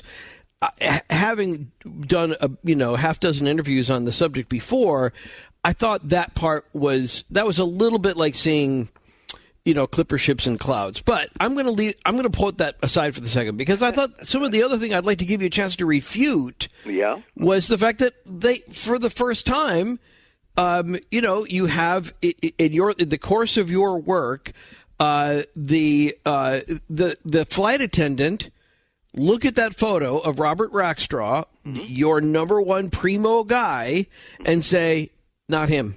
Well, that's not what she said. You have to remember, she said, I don't think so. Now, you should understand that two FBI agents in the early 80s tried to do books with Tina, and both of them said she would never be able to testify in court. She doesn't remember everything. And I'm not sure if you saw the FBI notes after our D.B. Cooper FOIA. The most important one was Tina got all the way back to Minnesota and suddenly panicked and emailed the FBI agent, and we have the emails where she says, I forgot 10 exchanges I had with this man. I need to come back. And that's when the FBI literally said she is not remembering anything. And these two agents that really tried to get books done, they gave up, and they said she'll never be able to testify. Look, this is compare what happened to them to a man putting a gun to your head in a liquor store. You have PTSD for the rest of your life. I interviewed all three of them, and being the son of a shrink, I'm no shrink, but I understand when people have lapses in memory, and all three of them had issues. They couldn't remember. And so the fact Tina was shoved in front of the camera there, and first of all, they did a very, very poor test. We put down Billy Mitchell in front of 6 pictures, and he said, I've looked at thousands of these, and he pointed at Rackstraw. Yeah. Now, when we tried to do that, when Tina, what did they do? They had 4 pictures of our suspect and said, you know this guy? That would never be in court. That would never be a police officer. That's saying, here's the stacking of the deck. All these are the same people. Is this the guy you saw? And she even said, I don't think so. So, well, I'll go with, but it seems that seems. Well, that's the thing, and then I flip it back on you. And again, Tom, I'm on your team, right? I mean, whether I agree with you or not, I think you did great work. So, but how do you work with that? How can you say, this guy who, we all know that the fallibility rate of IDing witnesses. We know how many people have been pulled off of death row because somebody pointed and said, that's the guy, and that was all that they needed, the finger point, and suddenly somebody's, looking at the chair. And so we all know that. So why is it that the person that you like, who says, yep, that's him, why is it any different than when Tina Mucklow, the flight attendant, looks and says, I can't be sure, I don't think so? Why is it different? All three stewardesses had PTSD, and that's after interviewing them, we talked about that. I would tell you it's a collective decision. Everything from the handwriting matches, everything from the codes, everything from the parachute being where they said it would. And this was a cop that referred us to that. 10-mile zone where no houses were and gave us the location. And she wasn't even married to the guy who heard the story of the buried parachute. We got it secondhand, and we found it. So when you add up 106 some odd pieces of evidence, all pointing in the same direction, and avoiding, when you make mistakes, you reroute, as we did after 8 months, the team, look, has never been wrong. And now they're on Zodiac, now they're on Hoffa, and they've solved all those cases too. Right. They're phenomenal. So I will tell you that as just being the ringmaster, but being very careful and meticulous after 42 years, I trust these guys like brothers and sisters, and they are not liars, and everything they've presented, and when they don't match, we pull it out. You know, for example, one of my favorite things about the parachute, have we talked about that, Ian? When we found what we thought was a parachute, but we wondered if it was a potato sack in the middle of the forest where we were driven to, well, I pick up the phone, and what do? I call the head of forensics in Ventura County with the permission of the sheriff. And I call him, and I said, look, I have something in the ground where we were sent to, and it could be a parachute, but it could be a potato sack. And he says, you got a match? Yeah. He says, light it. I said, what? Yeah, take a strip of it, try to light it. Well, it smoldered and dripped. And he said, that was dunked in protective, what do you call it? Like a resin? No, dunked in non-flammable material. That's what they did back in Vietnam. And they did it in Korea, too. They didn't do it in World War II. That's why the parachutes always caught on fire. But in those two wars, that's what they did. They dunked it. And he said, you have a parachute. No potato sack. Nobody would spend the money on doing retardant on a potato sack. Right. And that's exactly where we were sent. So when you add all these things up, Ian, there is a collective pointing in one direction. And I will also share with you something you don't know. The book was bought. Guess who bought the book? Robert W. Rackstraw. Robert Rackstraw made notes and notes and notes in the book. And you know what he did? He went online, and by the way, we know he has the book because we found it on Amazon when he bought it. And what he did is he went online desperately seeking attorneys so he wouldn't be uncovered.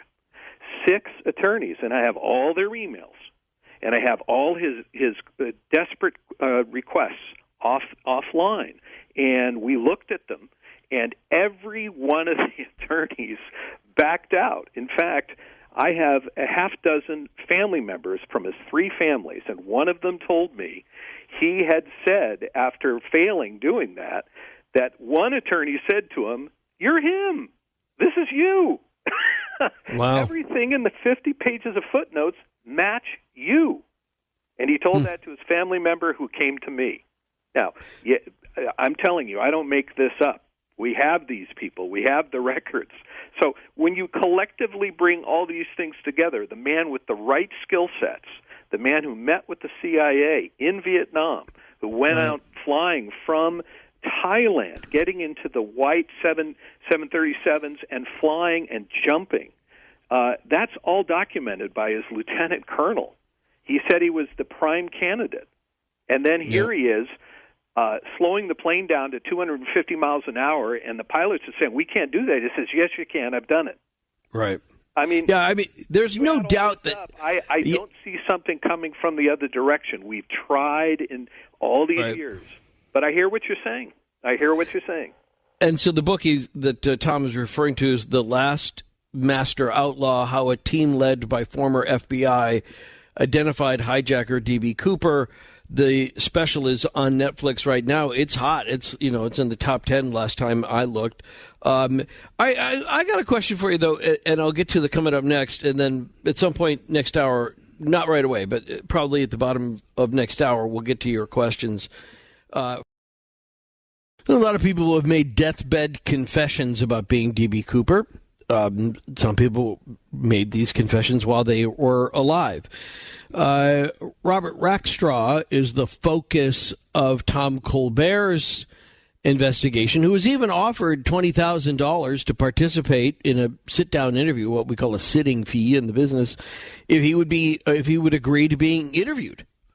And it looked like, and Tom Colbert is focused on the fact that Robert Rackstraw is the primary suspect. He believes he is D.B. Cooper, and this is the crux of the investigation that's featured on Netflix's D.B. Cooper, Where Are You?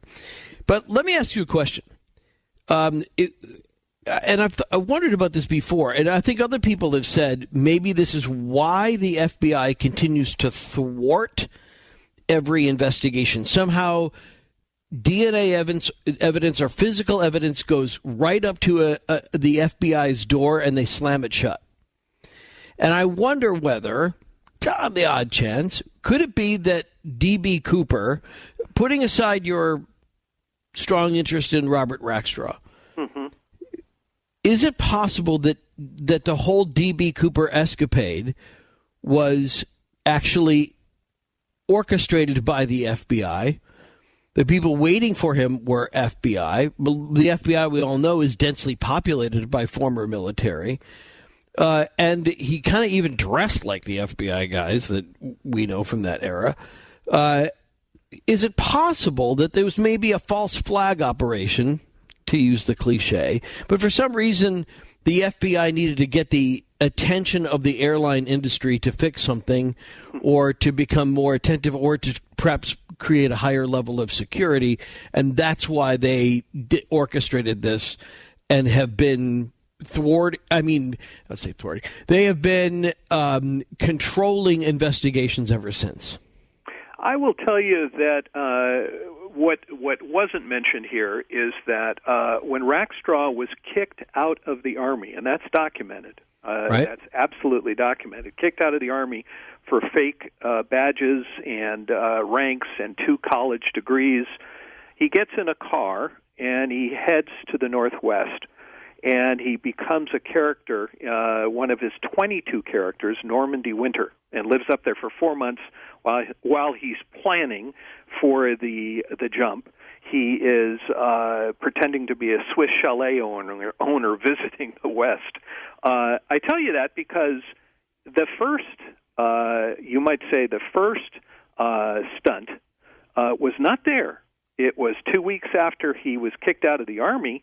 He went down and broke into the armory that in California, where he joined the military and stole every weapon, including rocket launchers, out of the facility. And then several months later, he goes and takes 22 cases of dynamite and starts selling it to the radicals in the mid-1970s. This is after the jump. So this man had agendas. He made lots of money off those 22 cases.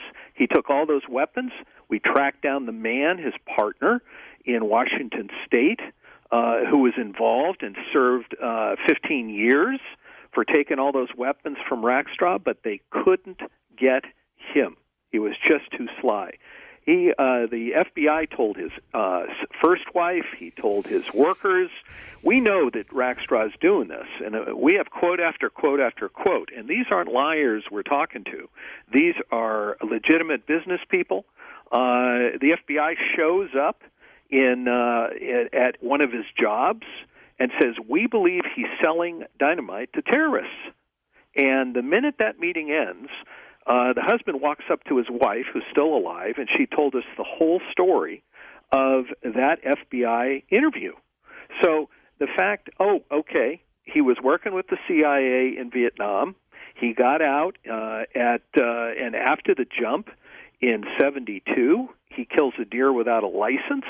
The judge says, I'm going to go after this guy. His father goes into court and said, Your Honor, I apologize. He's in Laos. And he's in Laos flying with Air America. We know that because he was in Iran. 2 years later, he was in Iran. And when they were bringing him back because he looked like Cooper, that's when he turns to a man there, one of the pilots, and said, this is my buddy from Air America in Thailand. He's going to sell our furniture and our car. Happy to fly back. Well, he's planning to jump off in Paris. FBI agents get on the plane, and the rest is history. They bring him back to face several charges. But that doesn't. I mean, that's very interesting, deep background. But could it just be that the FBI did this whole thing on its own and there's no way for us to ever know because it was a complete in-house operation? Well, I would tell you there's a lot that's not in-house. We have 3 alibis in Robert Rackstraw's file when he died. 3 alibis, all within 3 days, and suddenly the FBI announces in Seattle in 1978 that Robert Rackstraw has been cleared. Well, what they didn't realize is that 6 agents who came back from Iran with him and are talking to relatives in California are telling when they see that article out of Seattle that's leaked by the FBI that he's been cleared, these 6 agents go into their local papers, 3 of the 6 on the record, and they say this is not true, we're still working this case, and he's a prime suspect. So we feel in that period, 1978-79, when they cleared him, that was the CIA stepping up. We don't believe the FBI knew about Rackstraw's CIA time. This was 10 years after the jump, and suddenly Rackstraw is cleared. And that was stunning to the agents working the case, who'd been working 1.5 years on this guy's background. If it was an inside job, why would the agents be working for 1.5 years trying to get the evidence on him? And then they're all documented. This was the biggest insurrection in FBI history by 6 agents who all went to the press and denied the newspaper report and those 3 alibis in Seattle. To answer your question of why would they do it, it's because not everybody was in on it. Well, not everybody got the memo at the FBI, and so how do you explain the alibis? 3 alibis in 2 days? Yeah, I mean, I guess that's the kind of thing when we say how do we explain it? Well, from where we sit right now, we may not be able to explain it, but I don't know that we can always explain something linearly moving forward, right? Of course. So, but when you have 106 pieces of evidence all pointing in one direction, I don't see anyone with 50, 30, 20. Right. Where's all the evidence? All the Cooperites and others that believe in this case. Where's the evidence? We have over 100 pieces, all pointing in one direction. It's awfully hard to explain.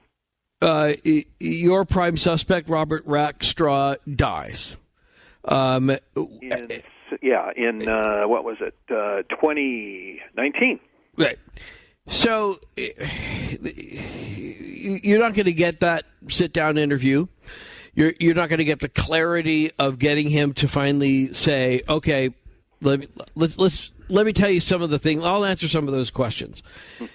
That's not going to happen. Did the family reach out to you positively after that and say, okay, we couldn't do this while Robert Rackstraw was alive, but? I have a half dozen family members from 3 families, very anonymous. One of them is a former government official, and they all shared with me. I was told about the day his last wife said that Rackstraw admitted being Cooper twice. I have his first wife telling me that he was involved with this stuff, and I have the first wife, even to this day, who's never spoken, had a attorney moving around evidence. She apparently colluded after the kicking when he beat his wife. She became friends with him again, as happens sometimes, and she helped him, we believe, with letters, the Normandy Winter letters and other things, and then she locked them with an attorney, and they moved, according to this wife, they moved that box around from attorney office to attorney office because Rackstraw was threatening to kill her for that box, and that's the only thing that kept her alive. Now, that's 2 out of 3 wives. The third wife finds a mustache. I don't know if you saw that. I saw that. I watched the whole Netflix thing, yeah. Yeah. So anyway, but I didn't mean to say that so that you didn't tell the story though, because for other people that didn't see it yet, finds a mustache, finds a disguise kit. Yeah. Right, which you don't often find when you're with a spouse. Right. That's right. Yeah. All right, so what about the letters? I thought there's a tantalizing ending. I'll only speak about it in broad strokes, that says maybe the Canadian connection is much stronger than we had originally thought. And that goes to what I remember talking with Galen Cook about his prime suspect, a guy named William Gossett. Right. And there's the same sort of thing. He confessed to his sons in 2003-ish and said, I am D.B. Cooper. You can't say it until after I died. It was Greg, I believe it was, that called the show and said, here's what happened with Dad. And that he had all sorts of boxes that he checked on this too. But somehow, and I'm a little fuzzy on this, but somehow Galen Cook said that this led to a deposit box, a safety deposit box in Canada, and he couldn't get access to it. And that sort of dovetails into this discussion about whether or not there was a stronger Canadian connection with all of the suspects. Where are you with that? I asked you a question after the death file came out. Do we have any memos saying those suspects are prime suspect? There was only one person called a prime suspect in the death files, and people can see them up on thecasebreakers.org, right. Especially the two newspapers that were brave enough to break this story. And in essence, memo after memo says Rackstraw was the prime suspect. These are agents in the 1970s. There are no other suspects that have memos saying he was a prime suspect. In fact, the agent in charge at the time, in I believe before 2011, went on the record and say there is not one piece of evidence among all the people they have interviewed, and that's posted up online by an FBI agent. Well, we have memo after memo and alibis and everything else saying it's Robert Rackstraw. No one has come up with any evidence from the FBI Cooper file except Robert Rackstraw. Right. Well, and that's very interesting, and this is what people will find more of if they watch the special. And you go back to the History Channel, and I just, as sort of a postscript before we get to callers for Tom Colbert coming up next, in the end, you and I thought it was I was very interested in your reaction to the treatment you got from the History Channel special. Yeah. Talk about that a little bit. Well, first of all, Tom Fuentes, who was a senior FBI man, being paid, because most of the seniors were still being paid, he was assigned to be our look over the information that we had. Right. And Tom Fuentes, after hearing our case, described this as one of the strongest cases he's ever seen, and those were his words. He said, I will go with you, if you wish, up to meet with the FBI. The evidence is strong. I think it's a 9 out of 10. The reason, Ian, you haven't heard this, is that was the first interview shot in October of 2015. And 2 months later, suddenly Tom Fuentes is not willing to take our team up to meet with the agents, not willing to talk about it. And then in April of 2016, let me make sure I'm clear, 2016, months after the first transcript, I smartly grabbed the transcript of the first video where Tom Fuentes is bragging this is him.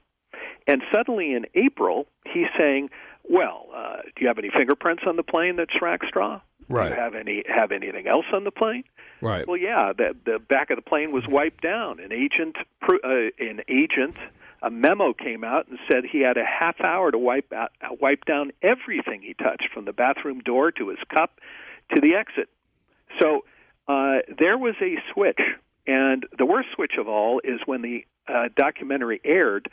The FBI was negotiating with the History Channel producers. And when it aired, the top 18 pieces of evidence in our case were pulled from the show. And if the audience wants to see those 18 pieces, they're in court documents at the top of the dbcooper.com, the original website. They can see the 18 documents pulled. The worst part was when the FBI agent in charge on camera said, "We looked at Colbert's evidence and there was nothing new." No, they refused our evidence on the last day of shooting. They would not take it. You know, now, how do you explain that? No, you can't. And my only response is for people who have yet to see the History Channel version of this.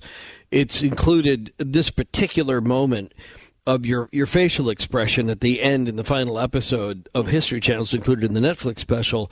And man, do you look like a guy who's just gotten sandbagged.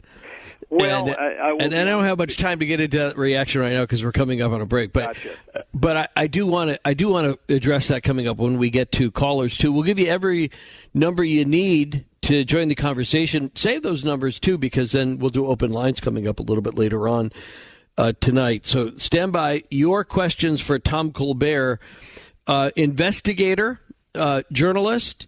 And perhaps I would say the leading authority in the country on D.B. Cooper, who is convinced, despite other people telling him no, that Robert Rackstraw, who is now since passed on, is still D.B. Cooper. Next on Coast to Coast AM, this is Ian Punnett. Going to be a fun show coming up tomorrow night, too, on Coast to Coast as we look into the future. But with everything that you think you know about D.B. Cooper, and maybe some things that you will learn for the first time, you really should be watching this Netflix special, which is focused on the work of Tom Colbert, as well as the book. You can link up to his work at coasttocoastam.com. Great website, by the way, Tom. Thank you. Thank you. Yeah. And I'm hoping you could give me 1 minute, if you've got 1 minute for me. Yeah, do whatever you want. I want to tell you guys, that the audience out there, that there are 3 stats that you don't see on the media, and it concerns all of us on the team. And that is, first stat is 250,000, next one 6,000, next one's 5%. Okay. The 250,000 is the amount of unsolved murders now in our country, which is a shame. Wow. Incredible. Yeah. Grows by 6,000 a year. And sadly, because of the growing crime and racing to breaking crime, only 5% of departments now have cold case teams. This is why we're expanding in a .org, a nonprofit, across the country. So we can look. There's not enough dollars in the world, no tax dollars in the world for more cops. It's got to be these incredible volunteers, and that's why they joined, to prove that we could solve the difficult cases and start working on the medium-sized and small cases in departments around the country. So thank you for that, Ian. I appreciate this is actually, you don't know this, and I don't talk about it that much, but my PhD thesis was about true crime.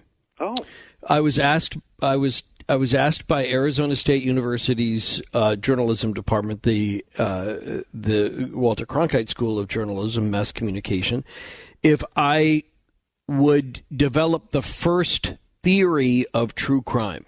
Wow. When does crime reporting, good, straight crime reporting, become the genre that we call true crime? And not that anybody should ever watch it or see them, but I actually speak internationally on this, and there's some videos that exist, and I usually do it during COVID on Zoom, but I've spoken in Newcastle on Tyne University there just a couple of months ago, and then before that in Germany around Christmas, and then I'll do it again coming up in Denver. Wonderful. But this is one of the thrusts of that work that I did and continue to follow, and that is that true crime, especially as you're doing it, as Netflix does it, as Amazon Prime, any of these specials, they are doing the work which the justice departments around the country actually depend on. It stirs the pot. And because journalism is restricted in some ways to what is going on right now. And you report the crime, you report the facts, but it's not geared to do true crime. And true crime is much more about becoming the sort of adjunct division within justice seeking in the United States. Absolutely. And the record proves that, true crime writers and media producers have gotten guilty people out of prison and gotten what had been previously thought of as innocent or people who the police had given up on had found new evidence and got them convicted. And I think that's what you are squarely in the middle of that. Yeah, and we do have a unit being built right now. Bill is the name of our person in charge of that unit. He's creating a wrongly jailed unit. Yeah. And then we go after the ones that put them there. And that's right. Going to be a very exciting unit.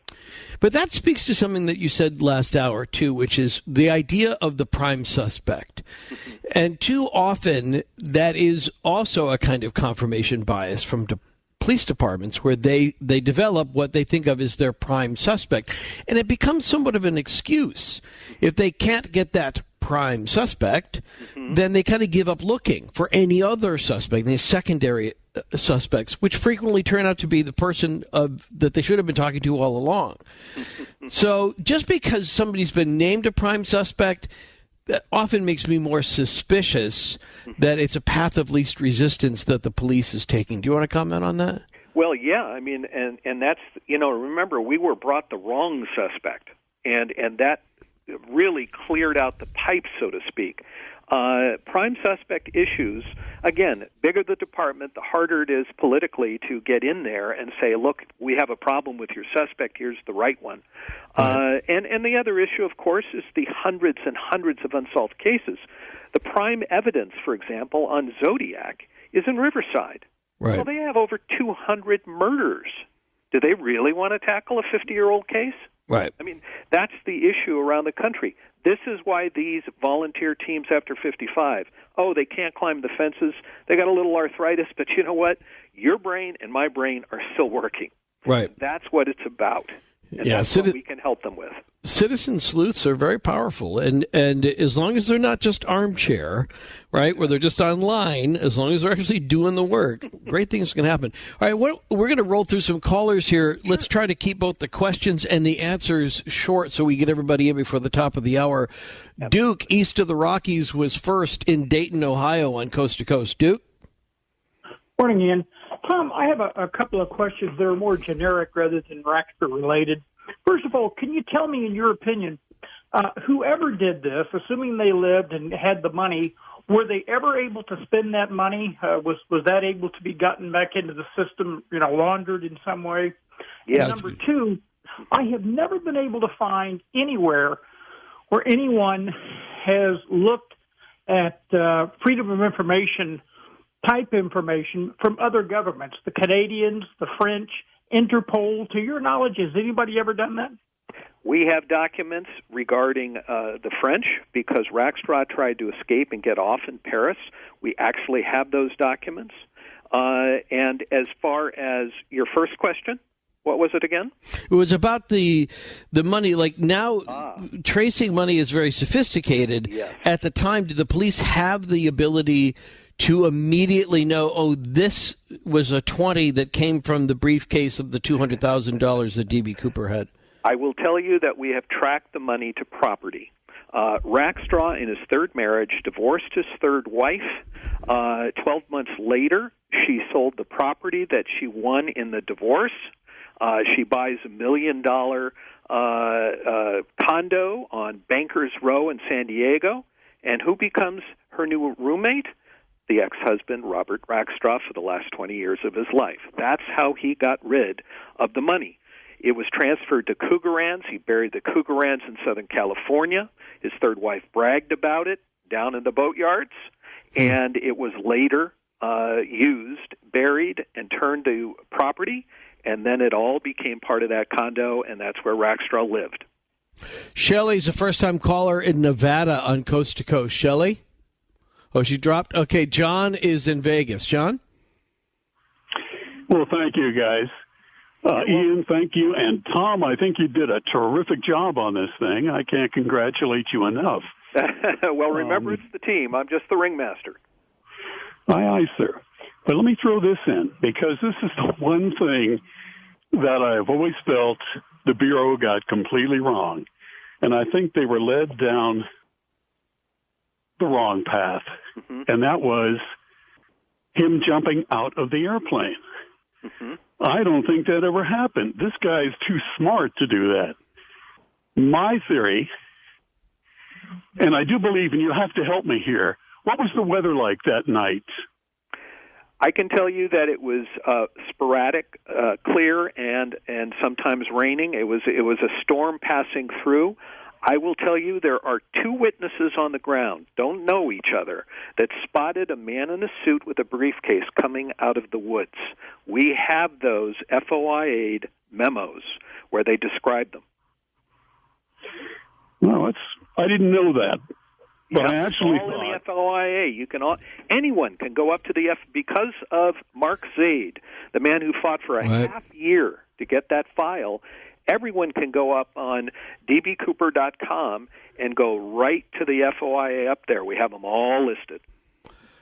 Thank you, John. Let's go to Jason in Olympia, Washington on Coast to Coast AM. Jason? Hi, thank you for taking my call. I have a really interesting question for our guest, and not really sure if he knows about it, but the treehouse that D.B. Cooper stayed in Olympia, Washington. No, I have not heard that story. That sounds fascinating. Yeah, it's kind of been a kind of a local legend here in Olympia, Washington. There was a large treehouse that was built a long time ago, and I went there as a kid. And everybody knew that D.B. Cooper had stayed in that treehouse as after he had jumped out of that jet, and he stayed there for quite a while. Well, I'm not sure about the timing because we have 3 separate aircraft and 3 veterans that helped him escape. We tracked them down. They're up in Oregon and they're up in Washington. They're now in their 80s. And according to family members and according to Rackstraw even talking about it online, they were involved in basically getting him out of there through 3 small planes. So I don't think he stayed very long up there after the jump. It may have been beforehand. Who knows? But thank you for that.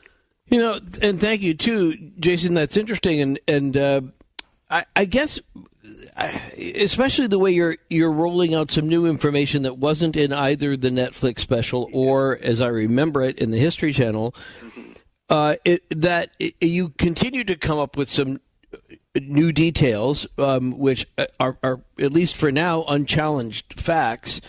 So why not take a different direction? Instead of doing it like in documentary style, why not actually do it in a kind of a narrative, like what we used to call docudramas, and do the whole story in a way that people can more easily follow it from your perspective, that this was Robert Rackstraw from the very beginning, and tell the story kind of like they did with the, that really kind of stupid D.B. Cooper movie from the 1970s. Well, if you're talking narrative, the narrative is in a book, and that's why it has the only 3 awards, and it also has 58 5-star reviews. Folks, there's dozens and dozens of Cooper books. This is the only one that's been awarded, and it's all because of the Cold Case team. I would argue it starts from beginning to end of his life. It starts as a 12-year-old boy, as an ADHD kid, who made gliders, hand gliders that he would throw, and he'd convert it to full-size human gliders. His mom tied it to the kitchen window so he wouldn't jump off a cliff. Right. The guy was brilliant all the way to his old age. It's all in the book. Okay, I'll grant you that, but that's what I'm saying is, for all of that great detail that the narrative version that you use in telling true crime, I'm with you, but what I'm saying is, like a movie, and like the famous Helter Skelter docudrama, which was actually remarkably accurate, yes, to the book, and then to what we know of is, at least for most people, agreed upon history. That's what I'm talking about. Getting actors that really portray this for people who need to be able to see it in order to get on board. I get that, and that's a very good argument, and that's why we have contracts, and we have done the non-scripted version, meaning documentary. We also hold the rights to a potential movie or multi-part series for a streamer, and I don't carry that money. It's the buyers, and so we have those meetings, and look, folks, tonight might be the night that someone in Hollywood is hearing this and saying, I want to tell the narrative on the screen. So love to see that. Thank you for bringing it up. Don is in California. He gets the last question on Coast to Coast AM for Tom Colbert. Go ahead, Don. Hey, why are we wasting all this time talking about D.B. Cooper when we should be talking about Joe D'Angelo, the East Area rapist? Now, the reason... Wait. No. I mean, I waste all this time. It's just a different show. If you want to hang on and we can talk about it in open lines, that's fine. But that's like calling up when we're talking about something that is the subject, and you're saying, why aren't we talking about baseball? I don't know why we're not talking about him, but that's not D.B. Cooper, and we're not wasting time. So if you don't like it, cool, hang on. We'll let you take a shot at that coming up in open lines, but this isn't the place for that. So where do we go from here, Tom? I mean, you've been on Netflix, you've been on History Channel. Now what? Well, we've got Zodiac coming. We've identified his hideaway and his name. We have Hoffa. We know where that is. We are negotiating with two huge companies now for all three projects, Hoffa, Zodiac, and there is an incredible development in the Atlanta child murders. All of them have been lined up. And, of course, we're expanding around the country, and that's the goal of the .org. And this has been a wonderful, wonderful night, Ian, and so glad to chat with you. I love the back and forth. You've got some smart listeners, and I hope some of them want to pick up this incredible book, because you are never, ever going to see a book with 50 pages of endnotes and all the facts. You'll love it. No, I agree, and that's how I judge a book like this. I immediately go to the endnotes or to the footnotes, and I look to see what are you quoting, how much of that is primary, and especially because these original interviews, while people's memories might get foggy, if you look at the whole mosaic of all of the evidence that you collect, that's when even a foggy memory can connect in ways which I think are productive. And so I applaud you for the good work you're doing. I look forward to